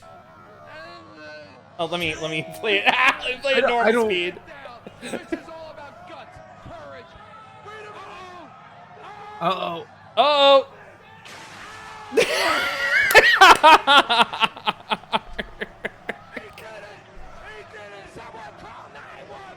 Someone call 911. Yeah, listen, that is color commentary for CCW, John House. And then the play-by-play commentator was Eric Gargiulo, whose catchphrase was "Excuse me," and then like John House would say, "Excuse me," and then John House would yell, "Someone call 911" whenever there was a big spot. Also, you notice that every time in the mid-2000s at CW show, when a big spot happens, there's someone with an air horn. Oh yeah, Every no, time. absolutely. At least Every time. You know, you love it. You love to see it. So, to get back to what I was saying, XPW was a deathmatch promotion created, I believe in like 1999 in Los Angeles to compete with ECW, much like CCW was, but they were based on the East Coast. Yeah, they were. Yeah. Yeah, they were cashing on the hardcore wrestling like craze, I guess, at the time. And it was run by a man named Rob Black, who literally ran a porno company. And not like a kind of shitty porno company, like a porno company with like a lot of like the really scummy porno company. Like as well, like the kind of videos that you look at in the store and you're like, I don't fucking know about that, man. Yeah, What do you? It's like, what do you mean, like, ugh, sort of thing, you know? Not great. Shit with titles that got you feeling greasy. Yeah, exactly. But he wanted to run a wrestling company. So, yeah, a porno company makes other porno companies called the Cops. That is precisely it, Johnny. Rob Black also fancied himself to be like a fucking like mobster, essentially. But he ran XPW. And because he ran a porno company, he had a lot of really expensive like filming equipment. So a lot of XPW was filmed and looked really good because they were using porno equipment for it, with really good lighting or above average lighting. If I'm being honest, I never put two and two together. But that makes sense. that they use the porno cameras to shoot XPW. That kind of makes sense why XPW kind of looked a little bit better. Yeah, precisely. By the way, there was definitely one time where Rob Black, first of all, Rob Black hired New Jack to wrestle for him, and definitely paid New Jack one time in a garbage bag of porno DVDs. That is from New Jack's mouth himself, and I am not about to doubt him. I believe everything New Jack has ever said. I do too. Absolutely, I believe that. Anyway, so what happened with XPW is one of their biggest wrestlers was a guy named The Messiah, whose whole thing is that literally he was like descended from heaven and like was Jesus Christ. And there was a whole thing where The Messiah slept with Rob Black's wife, allegedly. And Rob Black got really upset with him, allegedly. And sent hitmen to the Messiah's house to kill him, or allegedly. Yeah. But they wanted, as proof of it, he said, "I want you to cut off his thumbs." And so what they did is they tried to cut off his thumbs first and cut off one of his thumbs, but then he fought them back and they left. And then this led to him being on America's Most Wanted, where he showed his hand where his thumb was cut off. This happened. The Messiah does not have a thumb on his right hand because of this. I think that's because what was it? He showed up to Was it Tournament of Death 1 or 2 that like he shows up and that's It was all 1 that they talk about? It was Tournament Okay. of Death 1, yeah, because that happened like a month before Tournament of Death 1.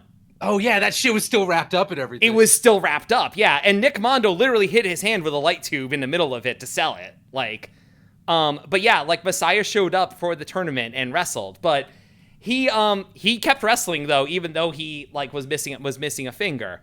And that at that time though, he had left XPW to go wrestle for CZW. And then, you know, because he also allegedly slept with Rob Black's wife, that's why Rob Black allegedly sent hitmen to his house about that.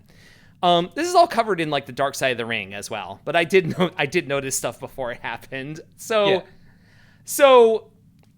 what was very funny like about this as well is the fact that the way that they wrote him off of XPW is they literally shot a vignette in the XPW warehouse where the Messiah ascended to heaven. And like the Messiah ascended to heaven and disappeared in a lightning bolt. And that's the same lightning bolt where he shows up in a pane of glass in a CZW. That's so true. I'm gonna see if I could find it here. Yeah, you see here. I am trying to see if I could find like the thing where he was written off, but I don't think so. I think they took the thumb because he still doesn't have a thumb. I think. Oh yeah, no, he does not. He does not have the thumb. Like absolutely does not. No, they took the thumb. He could not get it reattached. But in the promo that he did at CZW, like the week after it happened, he said, "Fuck you, Rob Black. I could still play video games." That is legit. At Ultra-Violent Freedom of Expression in 2002, he said, I could still play video games as part of his promo. Eat shit, Rob Black. Eat shit, Rob Black. It's like, you know, Rob Black did in fact go to jail. He did in fact go to jail. He was caught on obscenity laws where he was like shipping his questionable pornography across state lines.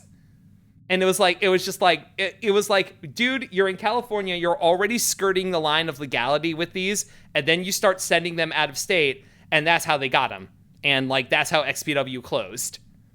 And I do want to say, yeah, if you trace the lineage of it, without XPW, there's no Lucha Underground. That's legit. Oh, shit. Like listen, it was XPW. And the people who worked on XPW worked on Wrestling Society X, and then they worked on Lucha Underground. And yeah. Wrestling Society X. Okay. Yeah, was it you that was talking about Wrestling Society X? Who? I always talk about Wrestling Society X. First of all, I love Wrestling Society X. Yeah. Okay. Wrestling Society X came out when I was when I was really neck deep in indie wrestling, and I was just like, this shit is so stupid. It's no respect. I was like 19 and a shithead, okay? Yeah, I mean that makes sense. Yeah, no. But also you look back on it, you're like, actually, it's fucking cool that there's a bunch of explosions in Wrestling Society X. Hello, Macaron Lover. Hey, what's up, Mac? How you doing? Oh, good. It's one of your friends. Yeah. Cool. Hold on. There's a straight line between New Jack trying to kill a man and Matanza Cueto actually killing a man, and that's beautiful. God.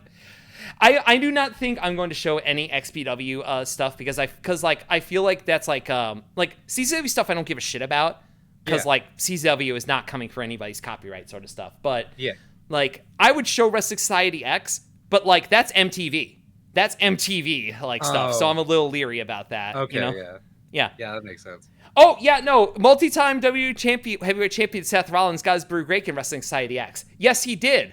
As Tyler Black teaming up with Jimmy Jacobs in an emo tag team called DIFH, which stood for Do It For Her, which is my favorite fucking tag team name. It's... See, looking back on it, I also wasn't a big fan of Wrestling Society X because you know, that it came out in a time where I was very snobby about wrestling.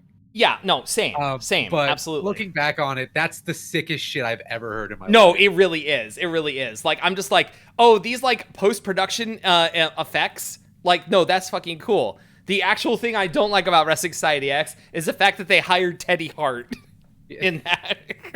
So that's the one thing I don't like about it. Hey, speaking of something, also, I'm gonna go back to what we were talking about before, Pecan. Yes. You didn't answer. How do you wipe? Like how Teddy Hart's the fucking the bridge.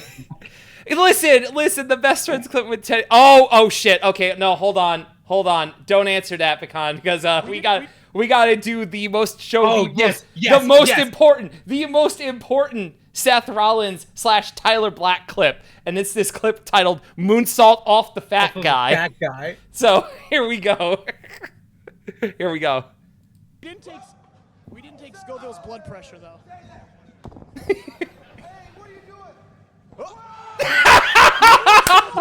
catapulted himself. Yes, he did. He catapulted himself off the post. Moonsault. Oh, a large fan. Off the fat guy. The dude's just fucking living for it. He is. Oh my god. Macaron, thank you for following. No, that I fucking love that clip. Yo, that is Dude's Rock, that clip. Dude's rock. Yeah.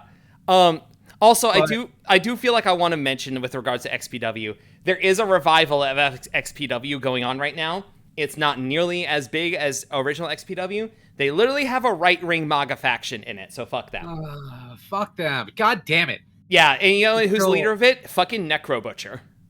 No! I'm sorry, Pecan. Necro Butcher became a MAGA idiot. No! It fucking sucks.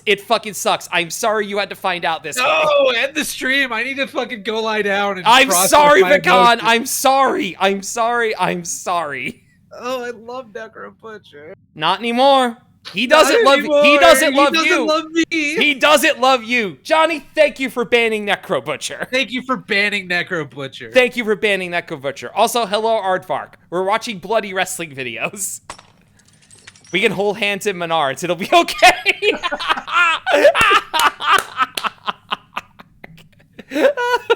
Jesus. Oh, thank you. God, old Seth Rollins kicks ass, honestly. Oh, yeah. Honestly, I still, he's having fun. He's having fun in the Big Show, and I'm not one to tell him not to. God, it's fine. It's okay. Yeah, He's one of the ones that made it. He did. But also, he's a motherfucker from. Oh, wait a second. Do you remember what his backyard wrestling name was?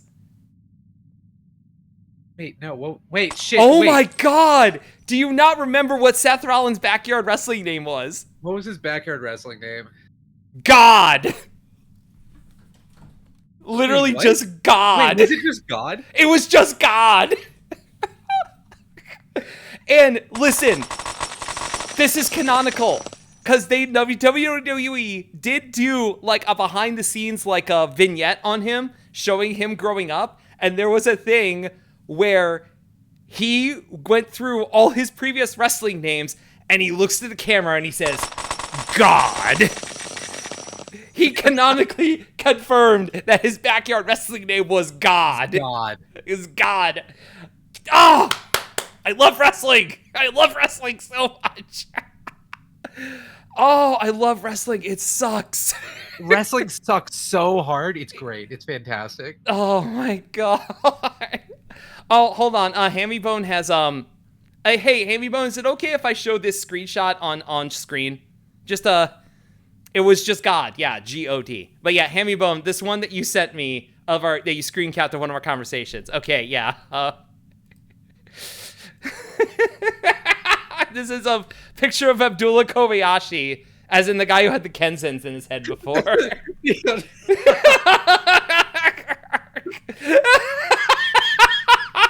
Me on Facebook versus me on Twitch looking at. Yeah.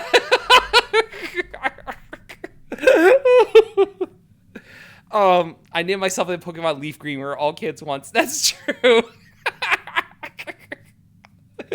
Oh man.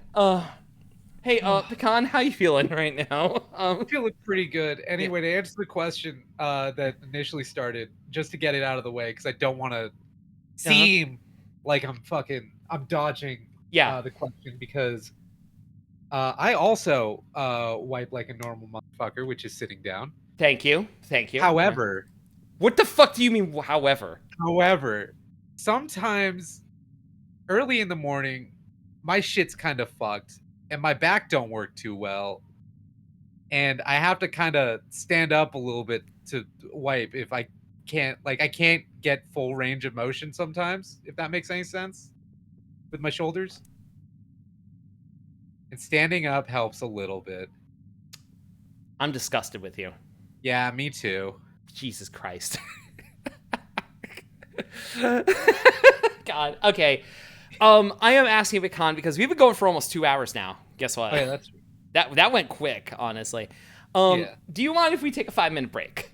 I think this is a good time as any to take a quick 5-minute break. I want to refill my water. I want to stretch a bit, and then we'll get get into more of this. How's that? I'm down. All right. All right, folks. We're gonna go to the BRB screen, and we'll be back with more wrestling. All right. Don't buy anything. Don't buy anything. Just in general, don't do it. Yeah. All right, back soon, folks.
Sorry.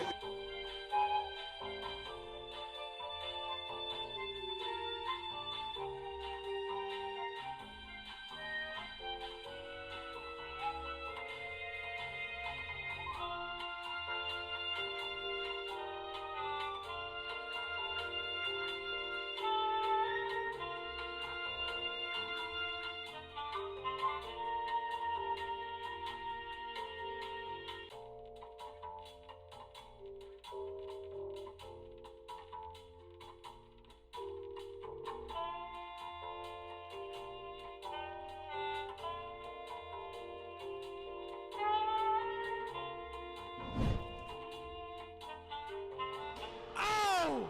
Right into that barbed wire.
Hi, Pecan.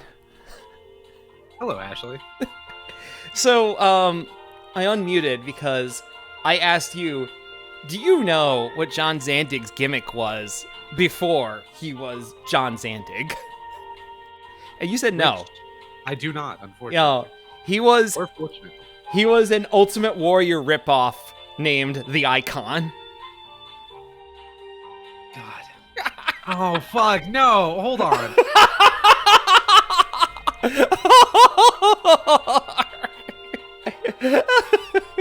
So, Pecan, let me bring us back here. I'm gonna bring us back, and because I have a match pulled up here of the Icon (parentheses John Zandig I'm just versus looking at Doug these Gilbert). I'm looking at these fucking pants. Like, no. Oh my god. Let me bring it in.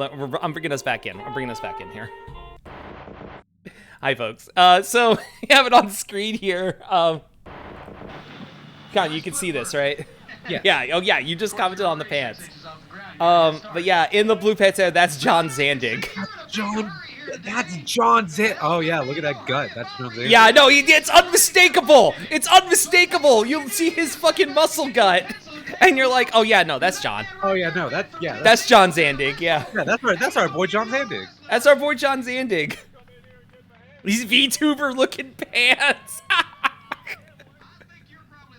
He looks like he's wearing color swap pants from like a Halloween themed wrestler. Like everyone says that wrestling is just drag, but for like Opinion dudes. But like emergency. no, wrestling is just VTubers for normies. No, yeah, absolutely. No, VTubers are wrestling for normies, honestly. I love how shit this quality is. Oh yeah, because it's from like the 90s. And it was like filmed on one hand on, Bloodfest 96. Promoter John Zandig, early in his wrestling career, doing an Ultimate Warrior ripoff gimmick as the Icon, takes on Doug Gilbert.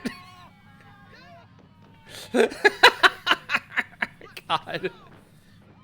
Drag could do it a little bit of wrestling. I know that, like, on Dropout, like, oh yeah, Jim Cornette's there? Oh my god.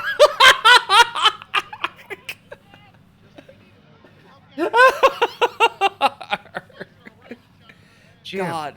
Oh. Just once I want Effie's idea to happen where we just have entire wrestling shows just entrances. I want that to happen. I want that to happen. No, absolutely. Yeah. See, Jim Cornette ever close to Zandig is insane. Yeah. I know, it's God. that's honestly crazier than this whole Icon gimmick. Oh, Is that Jim Cornette is here? That Jim Cornette is within punching proximity of John Zandig. I know, right? I'm waiting to see like what. Yeah, here we go. That's some other effing bomb. All right, Yeah. that's some other effing bomb. You know it's him.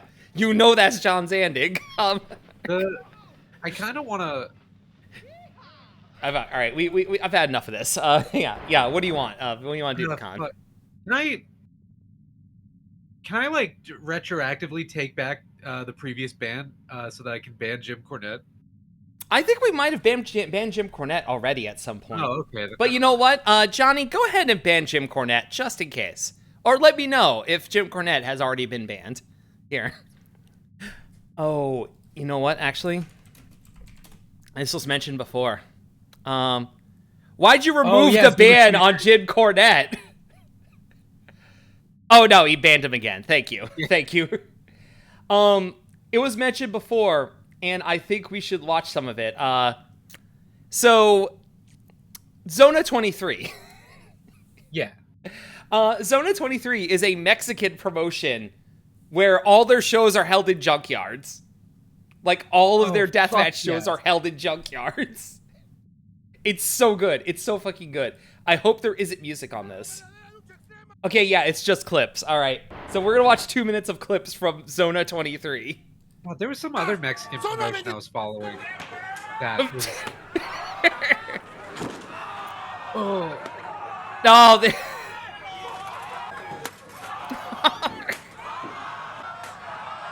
Low key, I do like when they take the wiffle bat and just put shit in it. Yes. Hey, yes, that was GCW Star Sick Clip A there. Hell yeah. Mm-hmm.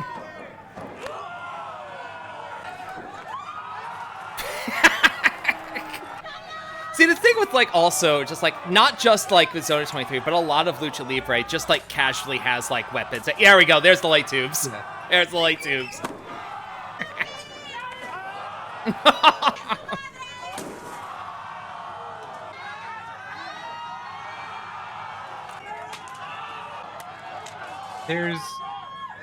I remember there used to be kind of like a local promotion that they do like regular wrestling, but like every now and then they do like a death match, which would just be in like one of the wrestlers' backyards. Oh, hell yeah. Hell yeah. Oh, there's the car spot.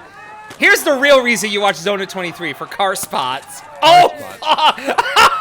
Just breaking windshields over people.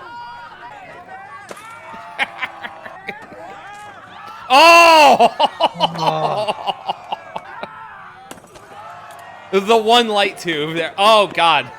Oh, no, they're just bleeding. It's fine. Yeah, they're just bleeding. Jesus.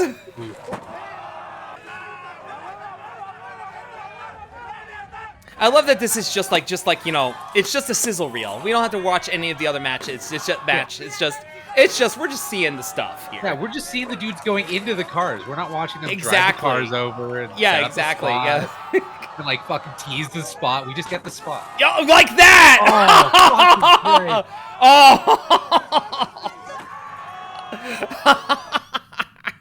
God.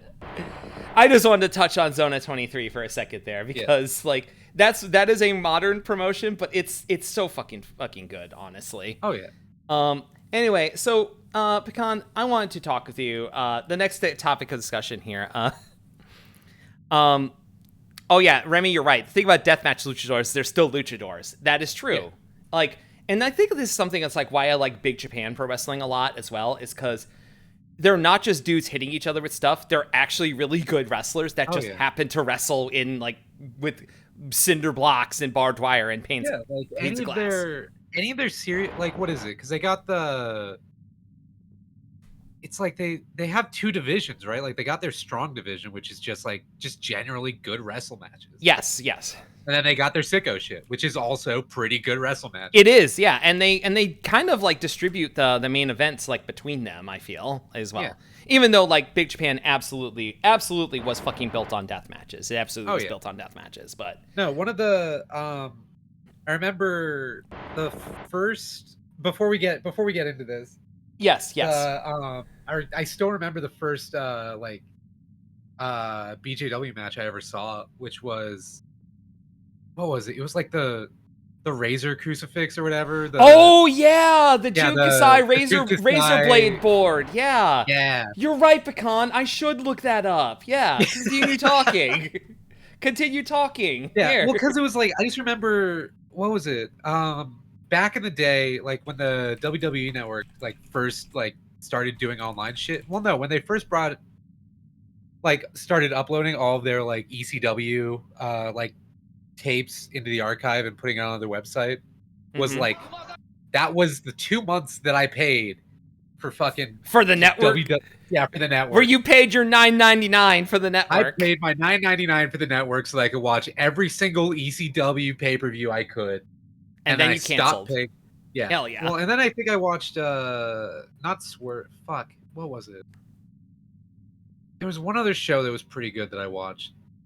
But then they like stopped doing it and I was like, well, I don't want to pay $9.99 for something I'm not watching. So I stopped. Yeah, precisely. Yeah. It's Yeah. Listen. I've said this before. I haven't said it on this show, but I've said it other places. Remember, every streaming service is a ripoff. It's a ripoff. Every streaming service is a ripoff. And there are ways around it. Take that as you will. Yeah. Wink. Wink. Anyway, so let's see this Junkasai razor blade bump, shall we? So Yeah. So this is from like I think it's like 2010 or so. This clip. Something like that. Yeah, this is Junkasai. This is on like a board with that basically has like a paper like foam core like on it, and a bunch of razor blades have been embedded into it with I like. always thought it was just like a styrofoam board with just like razor blades in it. Sometimes it is. Sometimes in other places where I've seen it, it has been that. But yeah, it is basically like styrofoam, and they're like razor blades are put into it with the razor side up, and Junkasai gets powerbombed onto it here. And you see the results immediately. So, here we go. Here we go.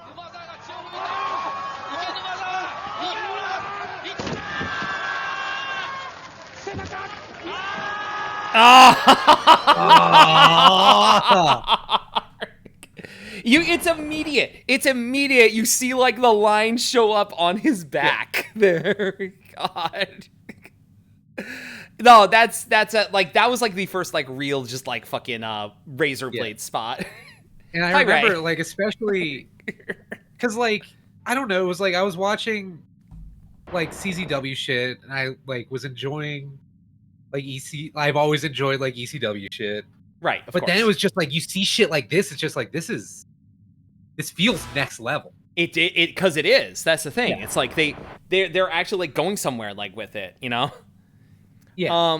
And well, I say going somewhere with it like they aren't like before with it. I'm just like it's taking things like even higher like than with it. It's like, oh yeah, no, we got like fake. Mick Foley got like hit with like faked barbed wire or real barbed wire, and they do some thumbtack spots and everything. And then it's like, what if there was a pane of glass? Yeah, what if there was a pane of glass? Which is why it was kind of wild that like AEW has started like experimenting with deathmatch stuff in recent months. I am very happy about that. Honestly. How do you feel that Kind of. that Sting's last match involved multiple panes of glass and he got thrown through a pane of glass? I mean, it's fucking Sting. I feel like if Now, the man was probably like the man was is 63 years old and was getting bumped through glass. Like it's kick ass, honestly. Sting fucking I feel rules. like there's I feel like there's something. I don't know what it is about the glass they use in AEW, but it feels. It kind of breaks like, when you those like clear plastic like cups. That like people get at parties when they're like a little bit more bougie than buying red Solo cups. Yes, I do. It kind of shatters like when those cups shatter, and I'm just like. But it's real because Darby was bleeding to fuck to death, like with it. Like Sting, we say Sting went through the glass, but also Sting had on long pants and long sleeves, and he basically hit with like his shoulder like on it. So but he still did the bump. Still going through the. He still did the bump. Yeah, he still fucking did it. And Darby just literally dove off a ladder onto glass on top of chairs. Yeah. But also speaking of like deathmatch here thing here. Yeah. We haven't talked about the signature match of Combat Zone Wrestling, the Cage of We Death. have not talked about the Cage of fucking Death. The Cage of Death, which is exactly what it sounds like, folks. It is a cage where they have death matches in it. It is always like big. It's they had their own custom built cage. Like the walls were yellow, the cage part was yellow, and the design would change every single year. Like every single year, they would construct some new fucking bullshit with it. Like some years they would have a scaffold across the top. Other years, like one side would be open with like a barbed wire like fence there and stuff like that. Yeah. Sometimes the parts of the mat get. Is that Cage of Death? Sometimes like the actual mat. Yeah, They gets like replaced with like glass or some shit. They lift the mat up and there's just like the boards underneath and they put barbed wire over the boards. So, yeah. So I was I mentioned before like I went to Cage of Death 11 actually. I mentioned some CZW shows I went to, but I went to Cage of Death 11 and legit one of the best wrestling shows I've ever been to. Like Cage of Death 11 was insane. That one had Danny Havoc against Sami Callihan as the Cage of Death match, which CZW has helpfully uploaded onto their YouTube page, and I have up here. Yeah. And I kind of want to scrub through this match a little bit here, Pecan. And Go for it. While we are watching it here a bit, I know that you... Okay, I remember distinctly, like... You posted, like, when we first were getting to know each other. I posted a fucking picture, and in the background, there's a Sami Callihan fucking signed autograph print. And you were just like, you honed in on that. You were like, is that a Sami Callihan print? I was like, yeah. Yeah, you were, like, posting some Miku shit. And I'm like, yo, that's Sami Callihan. And you were like, bro. Yeah, just let... The smallest fucking detail, just Sami Callihan in the corner of my room. Yeah, and then we became friends. Like I think that was the point where we became friends. Like, hold on, there are panes of glass, by the way, against the walls here. I am letting people know, but you can see the cage here. Oh shit, is this the one with the spider web? Or the fucking? Oh, you mean that right there in the background? There. I mean, yeah. Yeah. Also, there are panes of glass on it there. Oh, this is the one with the scaffold, actually. Which okay. Here, I'm gonna go forward a little bit, so because they get up on that scaffold and they throw each other off it a couple of times. Yeah. Here, so let's get up there, shall we? Or hold on. Yeah, let's see Danny get like knocked off the apron here.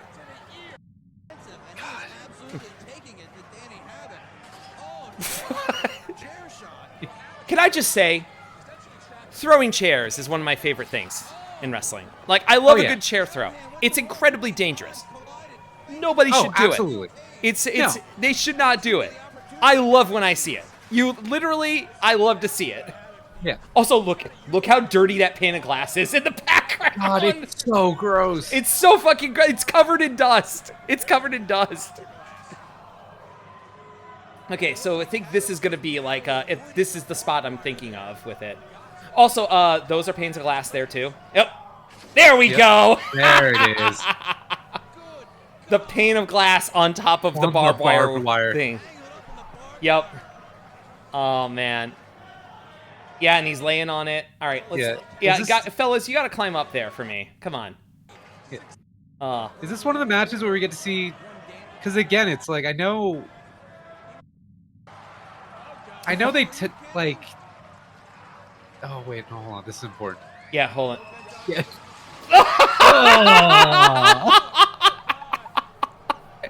It didn't break. The panes of glass didn't break. They just did the spot like that. So you know what they do, right? They get their fucking ass back up there. Yeah, and they do it again. Actually, Sami Callihan takes like a kind of fucked up spot, like a fucked up bump up there. And I'm trying to get to it here. He like lands like sideways on. Yeah, I'm like, doesn't he fall weird or some shit? He does fall weird up there. Yeah, here we go. Watch this pane of glass right here.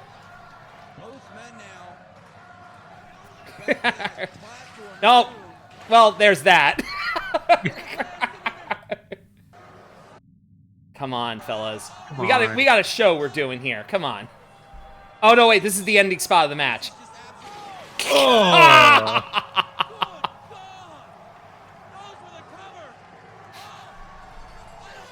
God. I want to note about this match, Pecan. Yeah. I was there. It Yeah, doesn't you're in the audience? I was in the audience for this. And Oh, yeah, that's 11. Yeah. Yeah, it's 11. It doesn't show up on the video. There were steak knives hanging from the ceiling. Wait, what? There were like literal just like steak knives that they had hanging from the ceiling because Sami Callihan's stable was called the Switchblade Conspiracy, Yeah. and he loved to like use knives in promos and stuff. But there were like steak knives hanging from the fucking ceiling. They didn't use them. They didn't use them. They forgot to use them, which is very funny. To be fair, there was a lot of other shit. There was a lot of shit going on like in this match, honestly. But I remember what was it? Actually, like a little bit ago, like earlier this week, I was because my friend was like coworker was like shitting on Moxley. I'm just like, well, it's fine. He's come a long way. It's just like what from WWE. I'm like, no. That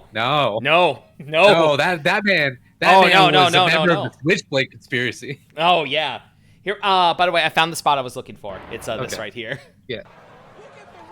So watch that pane of glass right there. This is the really fucked up the way he takes it weird here. Yeah. And by the way, there's a whole thing where it's like, yeah, you see the sparks there, like it's fake. That like, oh no, it's electrified up there. It never worked. It never looked right. But this looked cool right here. Oh, the sideways landing through the pane of glass right there. Bro, that could fuck you up. That could absolutely. He should not have taken that bump that way. He should not have taken that bump that way. Loved it. Oh god. But yeah, I was so let me tell you, when those panes of glass break like that, it's auto glass, it's safety glass, so it breaks into like these little pills of glass. Yeah.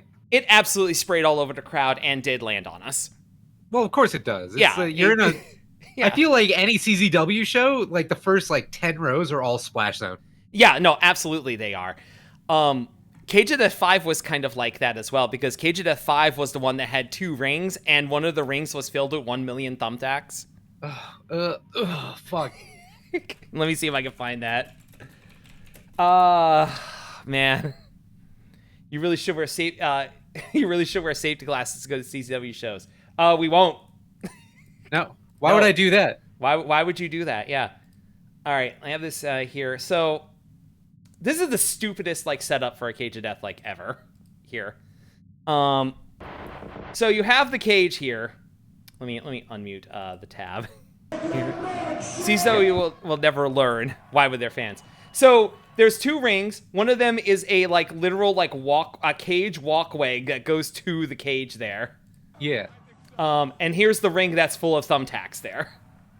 And so there's a bunch of fighting up here on the God. I'm trying to. And also, it was done like war game style with like staggered entry and stuff like that. Yeah. Oh, by the way, watch Nick Gage fall on the thumbtacks. Oh. Listen. Literally, it was legitimately a 1 million thumbtacks were in there. Eddie Kicks is not in this one, Remy. Oh, by the way, Lobo does a double thing here. A double DVD. Yo, Discount Dewey Donovan took that bump. Discount Dewey Donovan took that bump.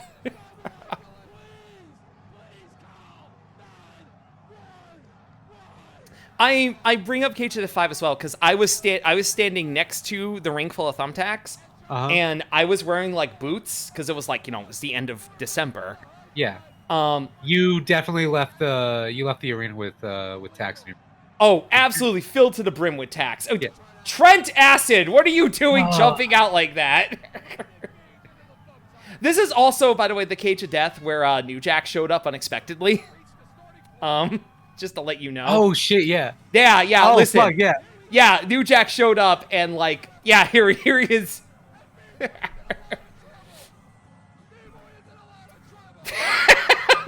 God. I'm trying to find the spot where he jumps off the top of the cage here. There's a lot to choose from, like, in this match. Like, Yeah. The match is literally an hour long. That's why we're not just watching the whole thing here.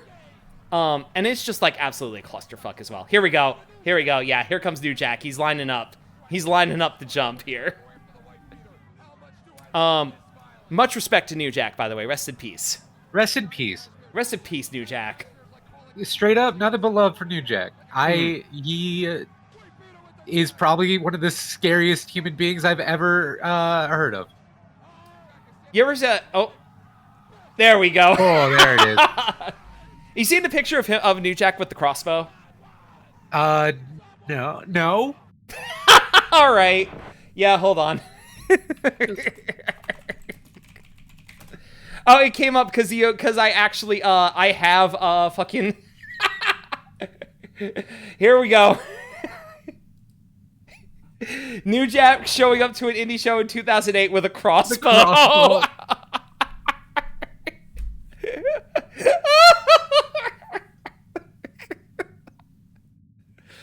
Oh man. God, I love New Jack. I love New Jack so much. New Jack's the fucking best. He's so fucking cool. And I can tell also, like, I'm looking at this here, I'm like, yo, I know this happened in Florida. I know this happened in fucking Florida. A room like this, indie shows happen in rooms like this in Florida. Yeah. This is probably like either like I don't know, like northeast or like north central Florida or something. It's some sort of fucking miscellaneous community room. Yeah, exactly. Yeah, just somewhere in Florida. God. Okay, is there like a cage death setup that you think is like the best one? God, I don't. Or like, is there a cage death spot like the... specifically that you're thinking that you think about? There wasn't there one where they set up like scaffolding like on the side of the ring? Which one was that? That's several of them. You gotta narrow it down. You gotta narrow it down. Shit. Who was in the match? Who was in the match? Who was in the match? Who's in the match? Because like I know a lot of these cage of death matches. I could probably narrow it down. Because one of them was Cage of Death 8, where it was like Lobo, Zandig, Nick Gage, and Lufisto. where that was the cage that they literally built out of wood and did not use the yellow cage for at all. That is funny, but that wasn't that one. I love you saying that was funny, but yeah. It might be one of the later ones. Like, was Matt Tremont involved at all? I think Matt Tremont was involved. Okay. We're narrowing it down. We're narrowing it down here. My brain's telling me Pondo, but I don't think Pondo was never in a cage of death. Yeah, he was not. So I think it was. Oh God. Let's see here. Oh, here we go. Matt Tremont versus DJ Hyde. Oh God, this here. Yeah. I think it was this one. What I think of is last year. Oh, here we go. Yeah, there we go. Yeah.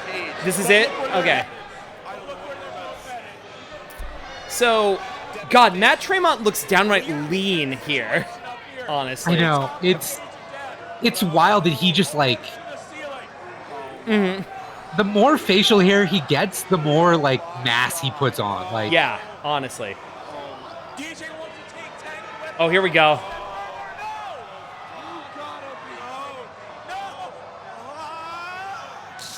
Whoa!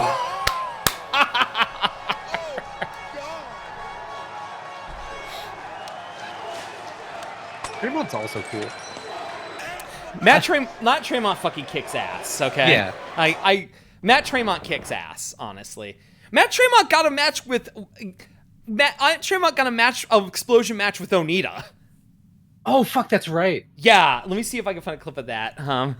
Here we go. And wasn't it like Onita was just like, this is going to be my last match, and then he just continued to wrestle? But that's just Onita. Onita will always fucking do that shit, okay?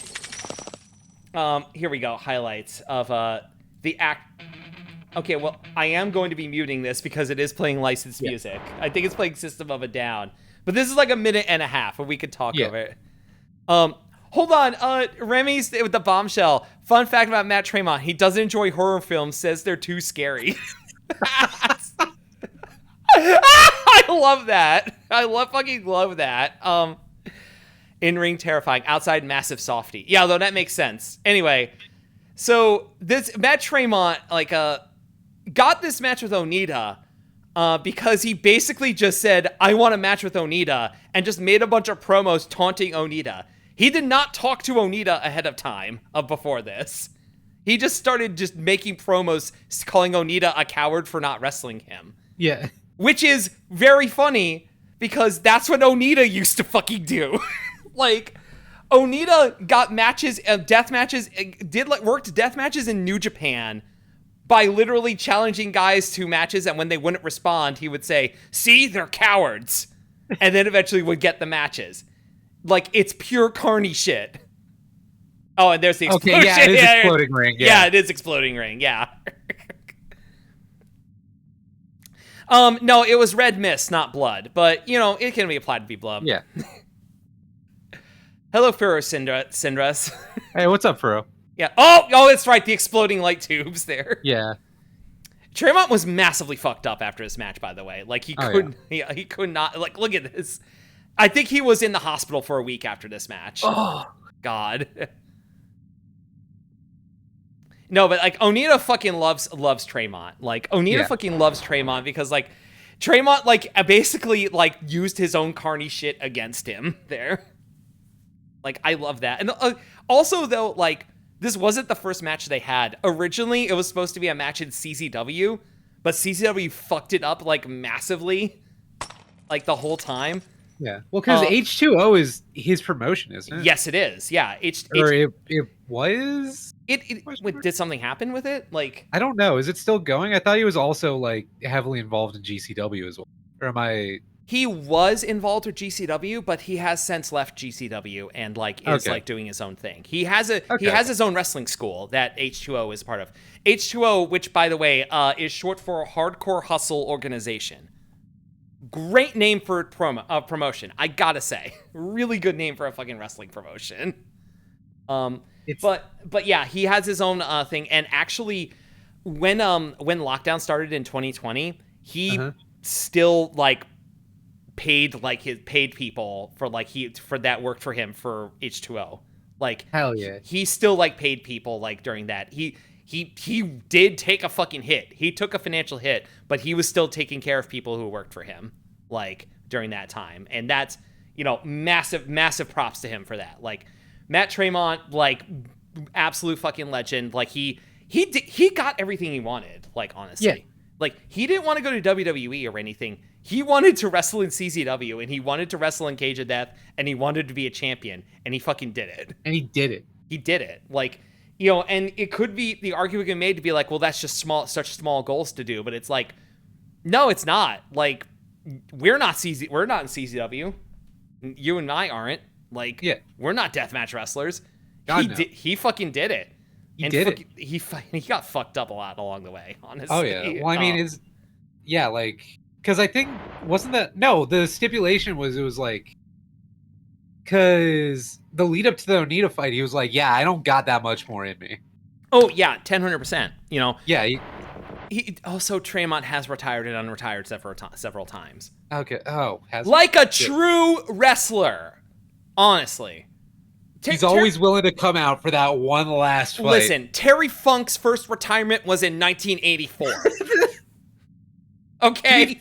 That is also true. That is not an exaggeration. Terry Funk's first retirement was 1984. He wasn't even getting fucking started at that point, okay?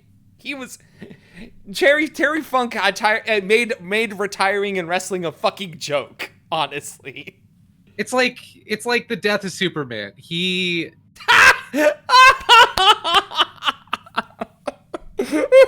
Great comparison. Sorry, go ahead, Pecan. Go ahead. No, that's it. I ain't got no follow-up for that. Okay. Johnny's saying Terry Funk could still come out of retirement and he's dead. Yeah. Oh, that's so true, though. He died like a few years ago. Yeah. Johnny, by the way, speaking of Terry Funk, go ahead and shout out AO Hell if you could, because she just found out about Terry Funk recently. She found out about Terry Funk through his WCW days, where he came to a ring for a promo with Dustin Runnels and threw a raw chicken in his face. Oh my god. Thank you, Johnny. Thank you for shouting out AO Hell. I will say that one of my favorite things about one of my favorite things about Terry Funk is that he's honestly looked 100 years since the 80s. Oh yeah, no, he has always looked that age, no matter what he is. Like he's always looked 65. He's always looked 65 his entire fucking life.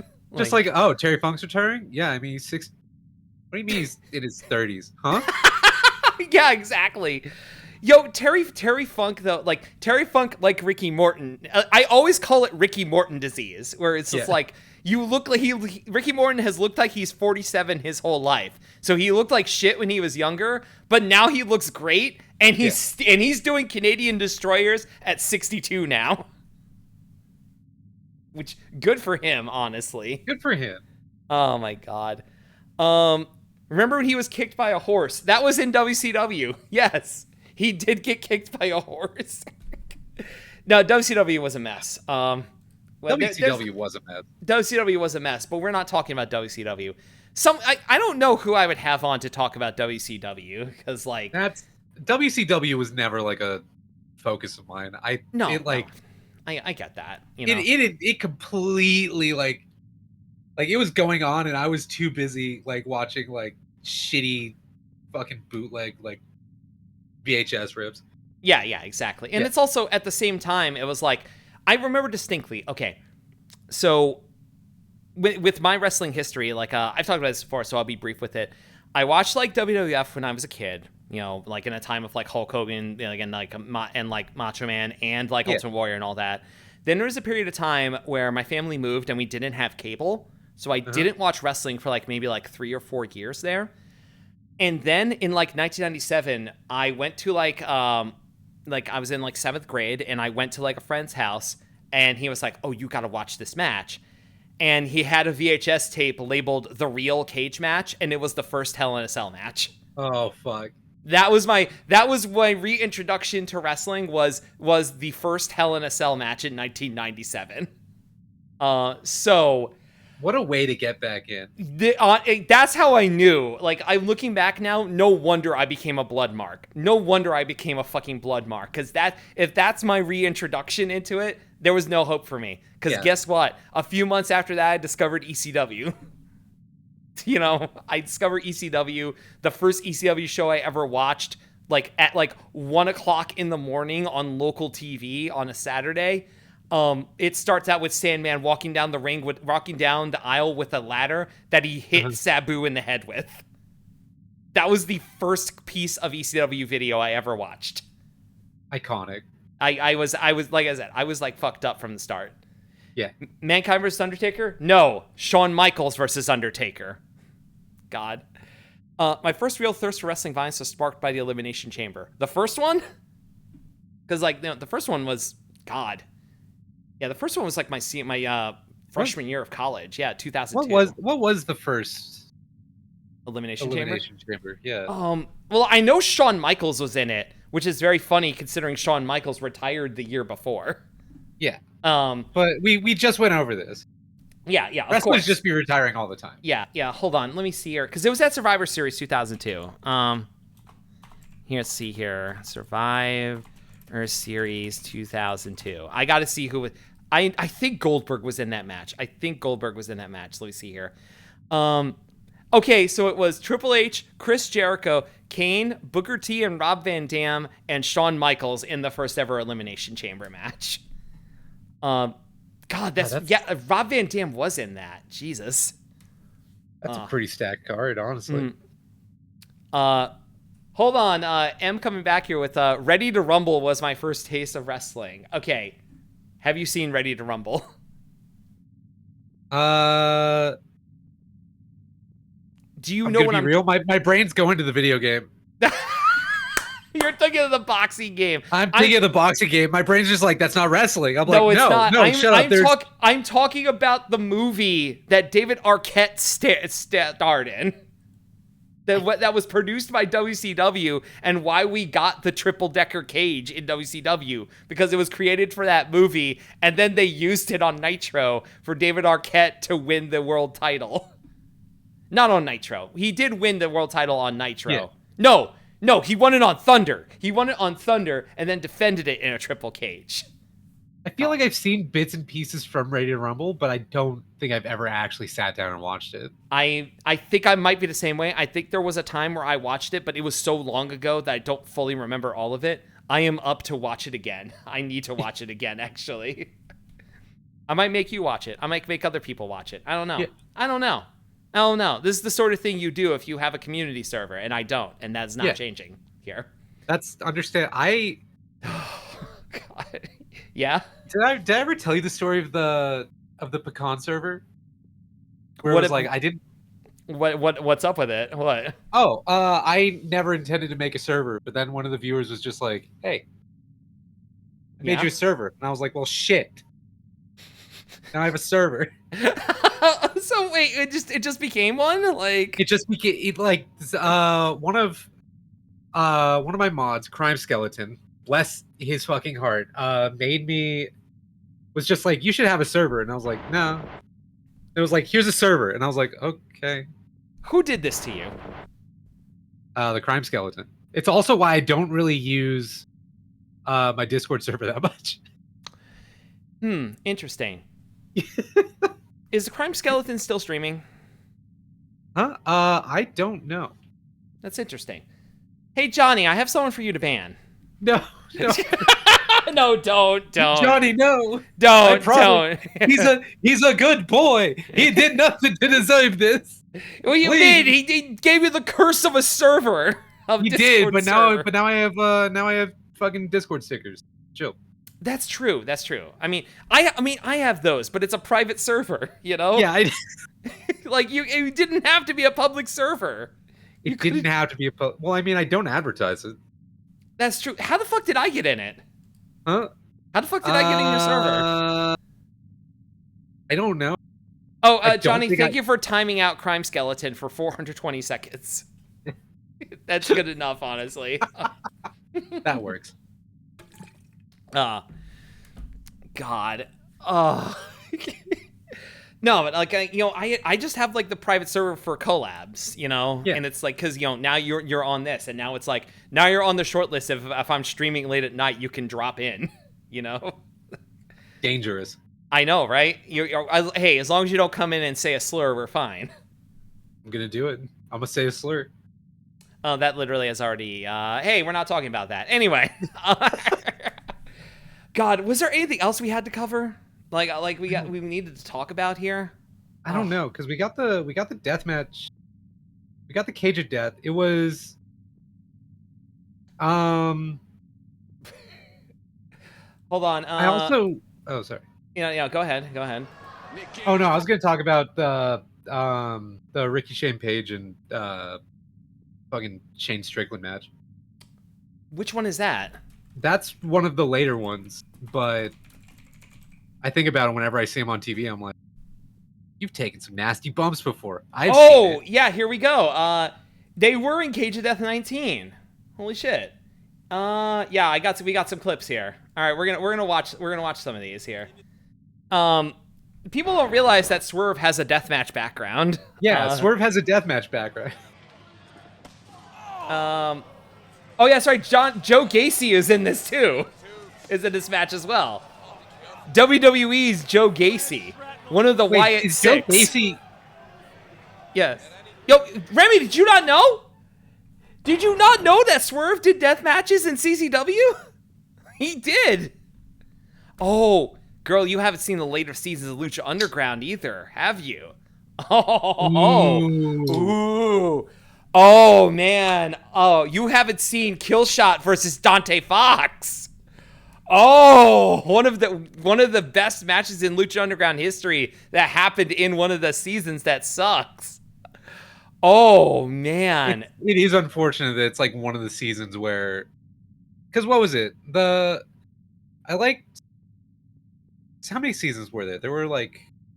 There were 4. There were 4 4? seasons Yeah. of Lucha Underground. The first season, killer. Second season, really fucking good. Third season, kind of falling off, and like midway through, you kind of like, okay, we're just kind of treading water with this. Fourth season was like a corpse dragging itself across the finish line. Yeah, well, because it was already dead by the time it started airing, right? Yeah, basically. Like, Lucha Underground was unfortunately was a victim of its own success, because all the guys they hired on for Lucha Underground, they gave them garbage ass contracts, which said that like they couldn't work in certain places, even though they would tape shows and then like not use them for like 6 months afterwards. And and now they had that level of exclusivity, and they were like, dudes, we need to work. You need to let us work. And there were like lawsuits involved with that shit and everything. That's why in Lucha Underground season 4, so many of the wrestlers are killed off, because they were like, okay, listen, you don't have to wrestle for us anymore. Let us write you off. And literally, Matanza would kill people in the middle of the ring, like for all the time in season 4. God. You ever think about how Jake Hager was the last ever Lucha Underground champion? Oh fuck. Yeah. God. Yeah. I forgot fucking Jake fitting. Hager was there. Yeah, no, he was. He was known as the Savage Jake Strong, and it was the most why the fuck is this guy here? Like sort of situation. It sucked. It sucked because like Pentagon finally won the championship in like season 4, and they fucking Money in the Bank ripped it off of him essentially. God. It sucks. They were like building up to make him like the face of the company, but like the company fucking died after season 4. Yeah. Johnny Mundo had a match all by himself. Also, Jake Hager was in it. So true. Yeah. Oh, I remember distinctly the last shot of the last episode of season 4 of Lucha Underground.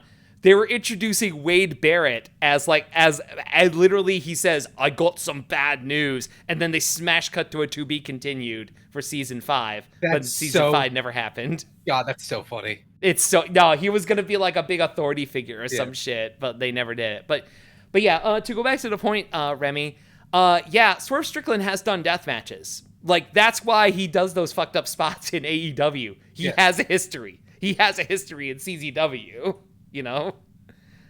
Jesus Christ. I don't know what it was. I never liked JK or Jack Swagger. Is it because every one of his gimmicks had a vaguely right-wing tinge to them? Is it because he spent like the last week telling people to fuck off because he's glad Trump got elected? Could it be that? Could it be that?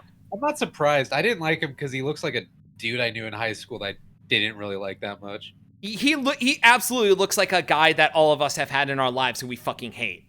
Yeah. Like, honestly. He never was that good. He never was good. I am putting that out there. He was never fucking good.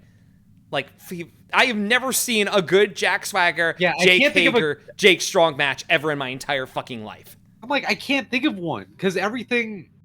Negative charisma. Negative fucking charisma. Like, both on the mic and in the ring. Fuck him. It's like, I know I've seen him in the ring before. I don't remember what happens. It's like there's a void in my fucking memory where whatever he fucking does just gets eaten up. Jinder Mahal was a better champion than Jake. Don't hinder Jinder. I loved when he won the world title. He won the world title out of fucking nowhere after like jobbing on Velocity for 7,000 years, and then they just pushed him in a month and he became WWE champion. Christ. Ugh. Okay. What a crazy time. What a crazy time. Let's watch Swerve Strickland hit people with light tubes here. Let's take a breather. Here.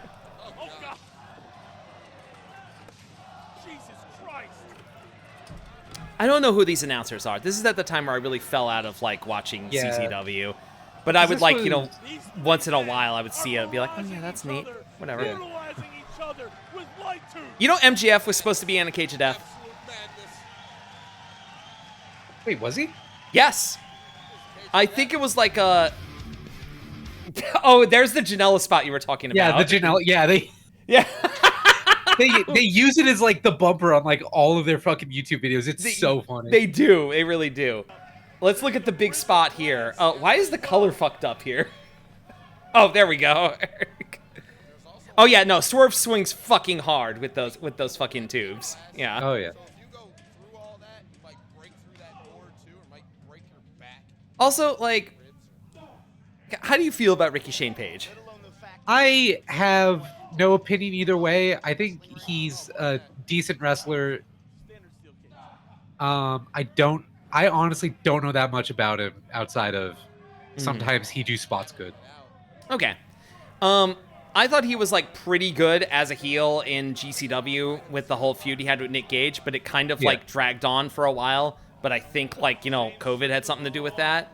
Yeah. Groot, I will answer your question in a second. Is it a leg sweep? Oh yeah, it was a leg sweep. Oh! Why did they do that effect on it? Why did they do that? Because they can't give you the fucking money shot for free. You gotta pay. But they'll show Joey Janela going through the fucking ladder like that. Falling through the ladder. Yeah. Groot, yes, women's death matches absolutely do happen. Women's death matches absolutely do happen. It's just not nearly as like widespread. Like in the time frame that we're talking about, like where we watched this, women's death matches really did not happen. Unfortunately, it is more commonplace nowadays. Shout out Thunder Rosa. Shout out to Thunder Rosa, absolutely. Thunder Rosa was always right. Fuck Britt Baker. Fuck Britt Baker, honestly. Fuck Britt Baker. Yeah. Rina Yamashita is that Tournament of Death winner. Yeah. Tournament of Survival, was it? It was the GCW one because Tournament of Death. I think that's Tournament of Survival. Yeah. Yes, it was Tournament of Survival. Yeah. Yeah. Nick Gage Invitational. Yeah. It was one of the GCW deathmatch tournaments because Tournament of Death is a CZW thing specifically. Yeah. Okay. Shoutouts to Sawyer Wreck, by the way. Who, if you're talking about modern women deathmatch wrestlers, I fucking love her. Yeah, Sawyer. Let me see if I find Sawyer Wreck. Yeah. Go ahead, Pecan. You were saying something. I'm sorry. I was gonna say. So, what's your feelings on? Oh God, no. What's his name? Fuck. I almost called him Zack Ryder. Matt Cardona. Yeah. Yeah. What are my feelings on Matt Cardona? I think like his thing that he's doing on the what's it called? In GCW where he was doing his like deathmatch king thing, fucking kick ass. Like when his match with Nick Gage, where like he just gets absolutely fucked up in it, and everyone thought just like, oh yeah, it's Matt Cardona, he's a WWE guy, he would never do an actual deathmatch, and then he shows up, bleeds half the blood out of his fucking body, wins the GCW title, and gets chased out of the building by fans. Like, that dude re-fucking invented himself. Oh, yeah. I fucking love it, honestly. Ed is asking, have you banned Britt Baker here yet, Ashley? We haven't. We haven't, actually. I don't know. Should we ban Britt Baker? I don't like her. Yeah, that's a good point. That's a good point. Yeah. Yeah, maybe. I feel like most of her matches are just kind of snooze. She's gotten better. When she first showed up in AEW, I hated her. I hated that they tried to they kept pushing her and she just kind of sucked, but she's gotten better. Her matches have gotten better. I still don't like her though. Listen, everyone puts over like the match she had with Thunder Rosa, like the no DQ match. Thunder Rosa carried that fucking match and carried Thunder that Rosa feud. carried that entire She carried that thing. fucking feud. Also, by the way, Johnny, thank you for banning Britt Baker. Oh my god. Oh my gosh, thank you. Oh my gosh, yeah. Oh, also, she and Adam Cole split up as well. Just a little hot goss there. A little hot goss. Just a little hot goss. A little hot goss there. Anyway, oh shit. Sawyer Wreck faced Matt Tremont. Hell yeah. Wait, when? Looks like in 2022 in H2O actually. Huh. Yeah. Wonder. Let me see. I should pay more attention. That is a disgusting ring. Yeah, of course. Yeah, no. Look at this fucking ring. Look. Oh. Oh my god. I love that. I love that you're just like, look at that. Oh my god, here. Oh god, wait, Matt, you're playing a song that's copyrighted. Yeah. I cannot get this stream muted. And there we go. Anyway, though, I want to say Sawyer Wreck, I know, because she was part of like the Orlando independent wrestling scene. And I remember distinctly that she did a match for this company called No Peace Underground. Yeah. Have you ever heard of it? I have never heard of it. Okay. No Peace Underground was a no-ring deathmatch company. Which, by the way, one of my favorite concepts that's coming up in recent years for wrestling is the no-ring deathmatch. No ring death match. Shout outs Casanova Valentine for basically popularizing the format in the US. But she wrestled this guy named Alex Ocean because in March of 2020, basically the city of Orlando had like we're enforcing a curfew on this day at this time. And once that curfew's enforced, then it's like the order of like the stay at home order goes into effect. No Peace Underground put on a Twitch stream where they wrestled in front of no fans, and one of the last matches they did was Sawyer Wreck against Alex Ocean, which involved Sawyer Wreck anchoring Alex Ocean to the floor, using syringes through the webbing of his hands. Oh, fuck. Yeah. And that's excellent, but also yeah, I know. Like fucking she got like hit with a light tube like that like split like the inside of her arm like open. Then she posted it on Twitter and be like, "Damn, I got a new pussy now." Oh. No, she fucking rules. She fucking That's hard rules. as hell. Hell yeah. yeah. No, she fucking kicks ass, honestly. She also like had a match with Joey Janela a couple years ago where she gave him like the highest fucking choke slam off the top rope through like a door. And you know what? I'm gonna see if I can find that actually because I'm thinking about Sawyer Wreck now. Yeah. So I remember, what was it? One of my roommates used to bring up. God, what was it? It was some like Florida promotion, like indie show that I guess like their boss worked at. Okay. And the end of the match was just like,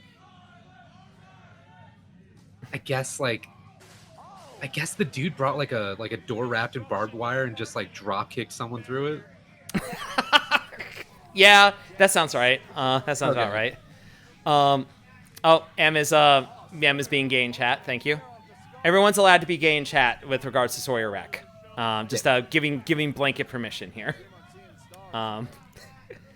No, she is So wait, door wrapped or like the barbed wire was stapled onto it? They said it was wrapped. Okay. I might have to. I'm gonna go ask for clarification. Yeah, we need a fact check in the middle of the stream here. But yeah, and also like Allie Katch did some deathmatch wrestling recently as well.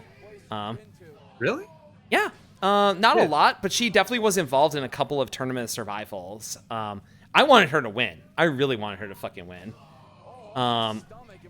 Anyway, but that reminds me also talking about Allie Katch, because I know she used to date MJF, and I meant to say this about MJF.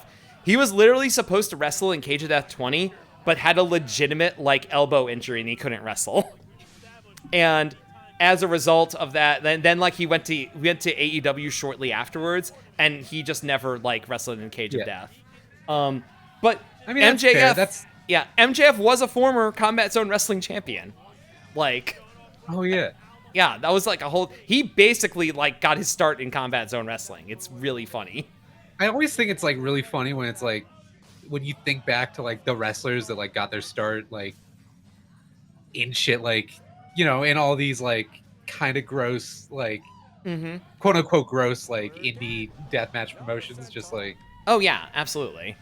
Because like, you know, Moxley has wrestled like a deathmatch in front of 20 people as CCW champion, which is one of the tabs I have open actually. The Southern Violence match. Yeah, no, I saw the cowboy hat. Yeah. It doesn't have his entrance with it because he puts on the funniest Southern drawl, and he's like, CZ Dub, Southern violence. Southern violence. I'm a sick man. Yes, I am. And he's got on sunglasses. He has a toothpick in his mouth and the cowboy hat. But that match is fucking great. It's in like the middle of nowhere of North Carolina, and like they fucking just in like a fucking barn, like yeah, in the middle like of, pretty much. And it's him against like Nick Gage and Drake Younger. Which, let me tell you about someone who fell off hard. It's fucking Drake Younger. I completely forgot Drake Younger existed. Well, that's because like he was a fucking referee. He was a referee in NXT, and then he became and he got like exposed as like a wild QAnon guy because he went onto like a Zoom call for like a local like Orlando like town hall meeting, and he started spouting QAnon shit, and they cut him off. God. And then he was like, and then like he was just like, and then like he got fired as a result of that. Aw.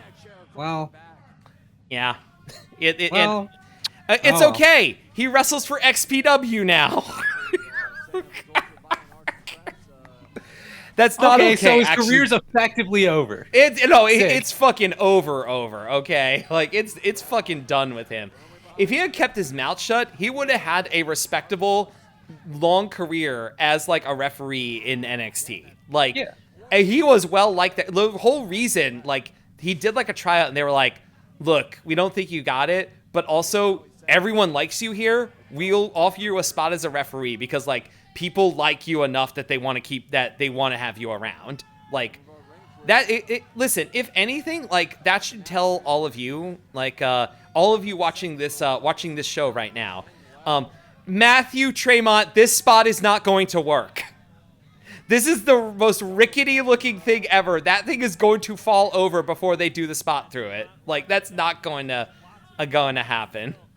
The fucking refs holding the chairs. It's like, I know. I love it when the refs have to like hold the spot so it doesn't fall apart. Yeah. My favorite is when they're like, "Hey, cut it out, it out." Oh wait, that's referee Nick Papagiorgio. I know that guy. Because of connections I had with indie wrestling, I had to give him a ride to a show once. Do y'all know SGW? What is SGW? Educate me. I might know what it is. Okay, what is Remy knows SGW. Okay, real quick, Pecan, before it happens, do you think this spot is going to work? I think that one of the tables is going to break and all the chairs are going to topple. Yeah. Oh, soft ground wrestling. Oh yeah, of course, soft ground. I know soft ground. Oh yeah. Yeah, I forgot that it was like called that. I just know it as like soft ground. I know with, it like, as soft ground. With the evil. Oh! Hey! Hey! It worked. The way those chairs flipped was great. Holy shit! Wow, that worked perfectly. Oh, and he kicked out of it. God damn it. But no, soft ground kicks ass. God, what was the name of their evil like imperialist heel that was there? Something White. Yeah, just like the white dude. Yeah, the one white dude who was British. Yeah, Lord White. Thank you, somebody's frog. Thank you, Lord White. And they immediately threw that guy in the trash. By the way, that was great. Oh yeah. God. Oh. Man, bumps like a fucking crash test dummy. It does. It's so good.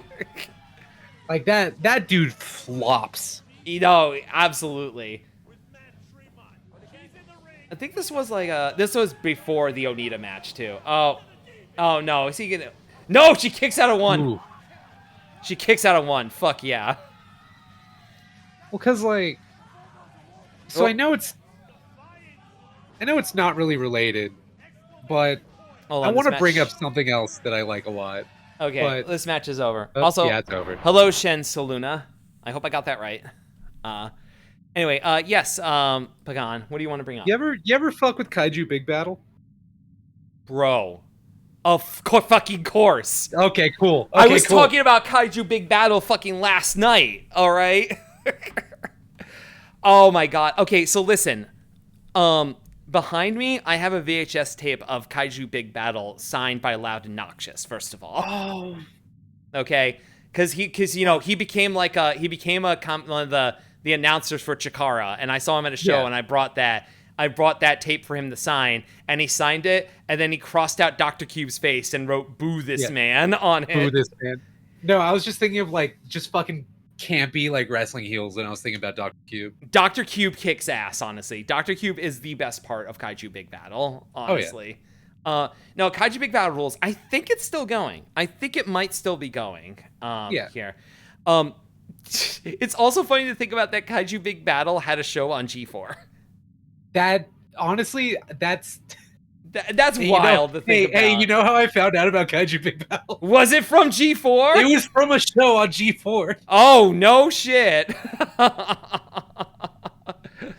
Oh, no. God. Of course that would happen. Yeah. Okay. All right. We've hit 3 hours here, Pecan. Holy shit. Yeah, how you feeling? Here's the thing, Pecan. It's only been 3 hours, but also it's been 3 hours, and I'm doing a lot of talking and yelling with this. Like, I do want to run one more clip from Cage of Death 7 here. With Zandig, Nick Gage, and Justice Payne versus the Necro Butcher, Toby Klein, and Joker. Out of steam. Here we go. He only broke one of the panes of glass, by the way. Yeah. I think this was like maybe 2006, 2007 or something. I agree. Something like that. Oop. Belly to belly Oop. overhead. Yeah. Zandig with a staple gun. And another. God. Oh, here we go. Yeah, here's the spot. So, folks, we haven't had a lot of fire spots on this show. One of the biggest fire spots ever is about to come up here. Like, some tables are about to be set on fire, and Joker is about to take the mother effin' bomb, which is a gorilla press slam Falcon Arrow. But, you know, it's called the mother effin' bomb because it's fucking Zandig's, yeah. Because it's Zandig's. It's the mother effing bomb, you know? The mother effing bomb. All right, here we go. Donovan is a madman. Here we go. Oh, my goodness. God. Oh, fuck you! Oh, fuck you, CZW. Fuck off! Fuck you, Zandig, you asshole. Christ. Fuck you. I'm gonna see if I can find it. Hold on. I'm sure you it has to exist. Some motherfucker uploaded it with new metal over it. Like, they had to. Oh, here we go. Cage of Death 7, final spot on the YouTube channel, Wrestling Highlights. Here we go. All right, here we go. There we go. There we go. Oh, fucking Christ. Oh, his pants are on fire. Yes, the slow-mo. The slow-mo. I like how he immediately goes for the pin and everyone's like, no. His shorts are still on fire. They're still on fucking fire. Hold on.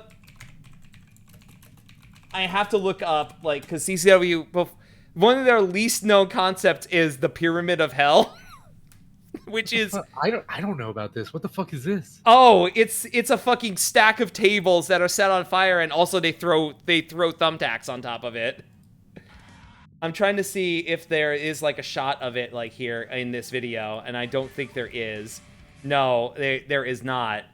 Let me see here. Oh, I love that there's a CCW 1999 playlist. Yeah. Oh, do we trust a video called CCW Hotter Than Hell? Oh yeah, no, this has the Pyramid of Hell in it. So it has the Pyramid of Hell, but it also has I think new metal, like I said. New metal. But I'm gonna mute it here. Yeah. Okay, that's just a table there. Holy shit. There. That's a. That was. Okay, that's a fucking Pyramid of Hell.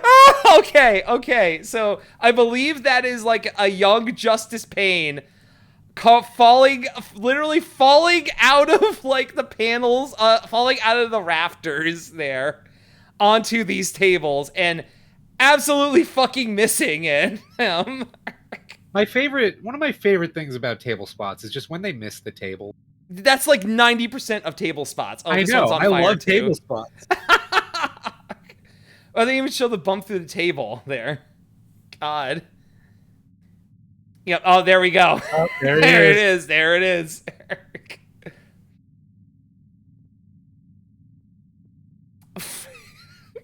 Oh wait, that's oh, here we go. This is Lobo being thrown off of the referee things because CCW used to run in an indoor soccer arena. Yeah. And this is where the referees would stand. He's being thrown off there through tables that are on fire. Like that. Like that. Like that. Also, there's barbed wire there. They were not helping him. They were not helping him. There was like, and like right there was like, fucking get me out, bro. It's a promo for a video. Okay. In European stores. European stores. Shout out to the European homies. You can get this on August 26th. Shout out, man. God, they're letting him roast. Yeah, no, exactly. They're letting him cook. They're letting him cook. All right. Listen, Pecan, I had emails, but like I think we've done enough today. Yeah. Do you feel like we've covered like is this worth how much time it took here? I feel content. I think I feel like we've properly covered I guess the range of it without going like, just into just hand cam backyard footage. Yeah, no, true. Yeah. Yeah. Ray, that is not an opinion, but I appreciate the compliment. I appreciate the compliment for that, and I will say. If anything to get you back into wrestling, great. But I always say that I will never get someone into wrestling.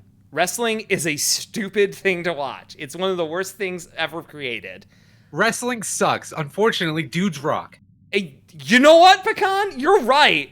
Wrestling sucks. Dudes rock. Dudes rock. No, hey, you came up with the raid phrase there. Wrestling sucks. Dudes rock. All caps. Yeah. Oh, fuck. Dudes rock. Just like that. Yeah. All right. Yeah, but I think we should wrap it up because like this has been an intense 3 hours here. Yeah. But no, we covered that. We covered all the weapons we wanted. We covered all the matches and stuff. We covered like wrestlers we like. I would say this was worth the wait.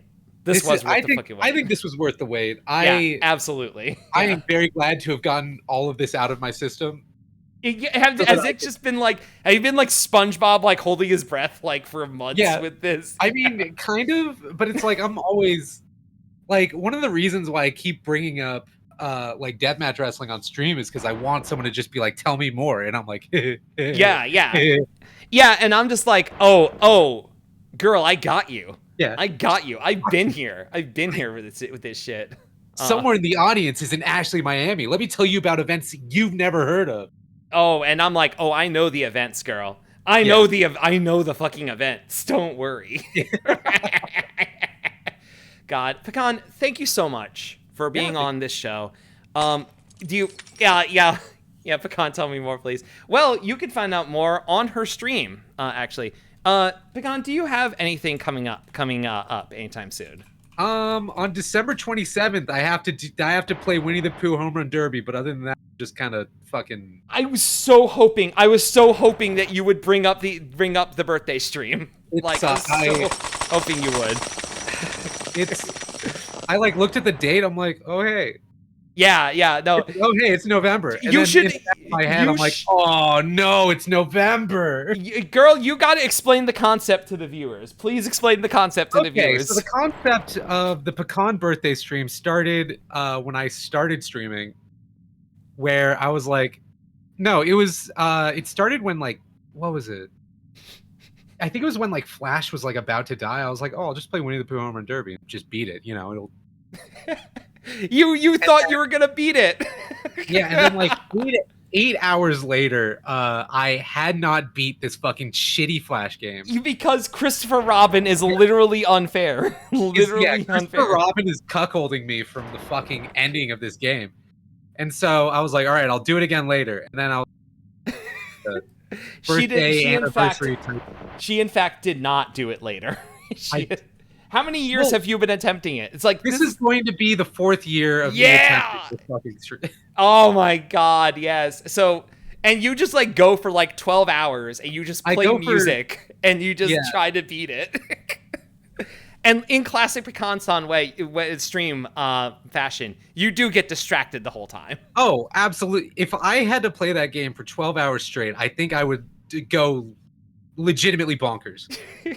December 27th is a Friday this year, so make sure you have the day off work, girl. Oh yeah, I should. Yeah, you should do that. You should put it in now, actually, like a month ahead of put time. yeah, Yeah. it's okay. Hilariously enough, I also have a doctor, so I can't On the same day? on the same day. Yeah, Oh, so you need to go to your doctor and be like, I need you to give me a clean bill of health. Tell me Yeah. I'm ready to fight Christopher Robin. I'm going to go to the doctor's appointment. I'm going to get a refill on HRT meds, and then I'm going to fucking sit down for 12 hours Oh, fuck yeah. and get the shit kicked out of me by a fucking child who talks to his stuffed animals. Fuck yeah. Fuck yeah. I'm gonna, speaking of HRT, because I'm getting mine refilled next month, like, I'm gonna do like an aside here with HRT, if you don't mind, Pecan, here. Yeah. Because like, you know, I'm gonna talk about recent events in a vaguely here, but Yeah. hey, I know there's some of you out there who, like, I know you're, like, you know, people who are trans, you're still in the closet or you're thinking about it and you're thinking about HRT and you don't know where to go about it. Talk to Planned Parenthood. Talk to your local Planned Parenthood. Planned Parenthood is one of the biggest gender affirming care providers in the United States. They will bend over backwards to make sure that you're taken care of. Okay? Oh yeah. I went to them when I was living in Florida, and they had like plans in place, especially like after it got banned in Florida. They were like, no, we're gonna take care of this. We're gonna make sure everyone gets their care. Like, they know what the fuck they're doing, and they are looking out for people. And some people don't realize that Planned Parenthood does that. And I wanted to take time on this stream to tell people, Planned Parenthood will take care of you if you need HRT. Okay? And honestly, let me add on top of that, because Please do. Yeah, like I use, I think I still use Planned Parenthood. I don't know. We'll see. I need to talk to my doctor about it. Yeah, of course. But like completely uninsured, like not, I didn't have a doctor. I was going to Planned Parenthood. It only, I say only, but like every 3 months just paid like $100-something, like without insurance. Yep. And Yep. they do the blood work, they do like the checkup, and they'd put in a refill for my meds, and it's like that's a lot cheaper than I thought it was, and I wish I knew that like 10 years ago. But whatever. My experience with Planned Parenthood was I had my first appointment with them, and I was like, it was a telehealth appointment, and I was like, and I went into it being like, I don't know about this. I don't know. I don't know about HRT. Maybe it's for me. Maybe it's not. I don't know. 4 hours later, I had prescription bottles. Yeah, exactly. It was right away. Like at the end of the appointment, that after talking to the doctor's like, I can get you hooked up with a prescription today. And I'm like, are you fucking serious? Are you fucking serious? And yeah, I went and I picked up HRT that day. That fucking day. Okay? December 8th. All right? Yeah. Which, by the way, that is my HRT versary. That's on a Sunday. And I am doing a stream on that day. I am doing an event stream on that day. Look forward to it, folks. Look forward to it. Yeah. But yeah, it was because I kind of had like a similar experience, except I went in. Yep. Where it was like I went in. They were like, I was like, well, I'm not really sure, but I've been thinking on this for like a billion years, and they were like, well, okay, here you go. Yeah. Here's your prescription, and I left, and I'm like, oh shit, I guess I'm doing it. Okay, cool. Yep. And like, what Pecan said is true. Like, if you are low income, or in my case, when I got laid off from my job, no income, they will take care of you. They will fucking take care of you if you don't have insurance and if you don't have any income. Like, they look out for people. They will also hook you up with a therapist if you need one. Like, absolutely. They have their own therapists. Like, it is astonishing the amount of care that Planned Parenthood has there. They actually fucking care about people, all right? I cannot put them over enough. Groot has a good point. Check out Planned Parenthood. Look for LGBT clinics and centers. Asking is free. Absolutely. Like, they are not here to rip you off. They are here to take care of you more than anyone has ever tried to take care of you before. All right? And I just wanted to take time from this stream to put them over. And thank you, Pecan. Thank you for letting me do that there. No, absolutely. Yeah. Talking Okay. shit. It's your stream. Jesus Christ. Listen. You're here like with me, and I want to be like, respectful of like your I'm time. in a machine. Yeah, that's true. You're here in the My machine next to me. Yeah, in the My machine. God. All right. Let's see. All right. It's time to get us out of here right now. So, so I'm going to announce something that's happening next Saturday, 1 p.m. Eastern Time. 2 a.m. Soda will be on for Shootin' the Ship. That is happening next Saturday. Thanksgiving Day. I don't know exactly what day it's happening on. What time it's happening on Thanksgiving Day. I'm going to work that out. But Thanksgiving Day, the Space Thunder Kids Raiders of Galaxy double feature tradition continues, because it's not tradition unless you do it every year. Come and watch some shitty public domain anime movies with me, and I will have guests on for that as well. I guessed last year. I will have new guests this year, and absolutely we are going to do the Mystery Science Theater silhouettes ripping it apart. We are absolutely fucking doing that. All right. All right, it's time to get us out of here. I know who we're gonna fucking raid, actually. Yeah. We're gonna raid someone a channel that I discovered recently called Cup is a Cat. It is a streamer who's like I mean they are a VTuber. It's a physical puppet. They have literally a physical felt puppet that they use. Oh, It's that's so the best. fucking cool, and they play a bunch of retro games. It looks like they're playing a Ridge Racer right now, so we are going to raid them. So all right. Any last words? Any last words before we go? Like, last words, Jesus Christ. Last words? Yeah. I don't have last words. I'm already dead. That's true. Killer girls. Yeah. No. Get her. No. Get her. Get her with the tubes. I'm already bleeding. Yeah, make her bleed more. If you're dead, why is the blood blue? Blood red. Blood red? It's all smoke and mirrors, baby. Smoke and It's mirrors. all smoke and mirrors. Here we go. Yeah. All right, I'm gonna get us out of here. Later, folks. Yeah. Thanks again, Pecan. Thanks for having me.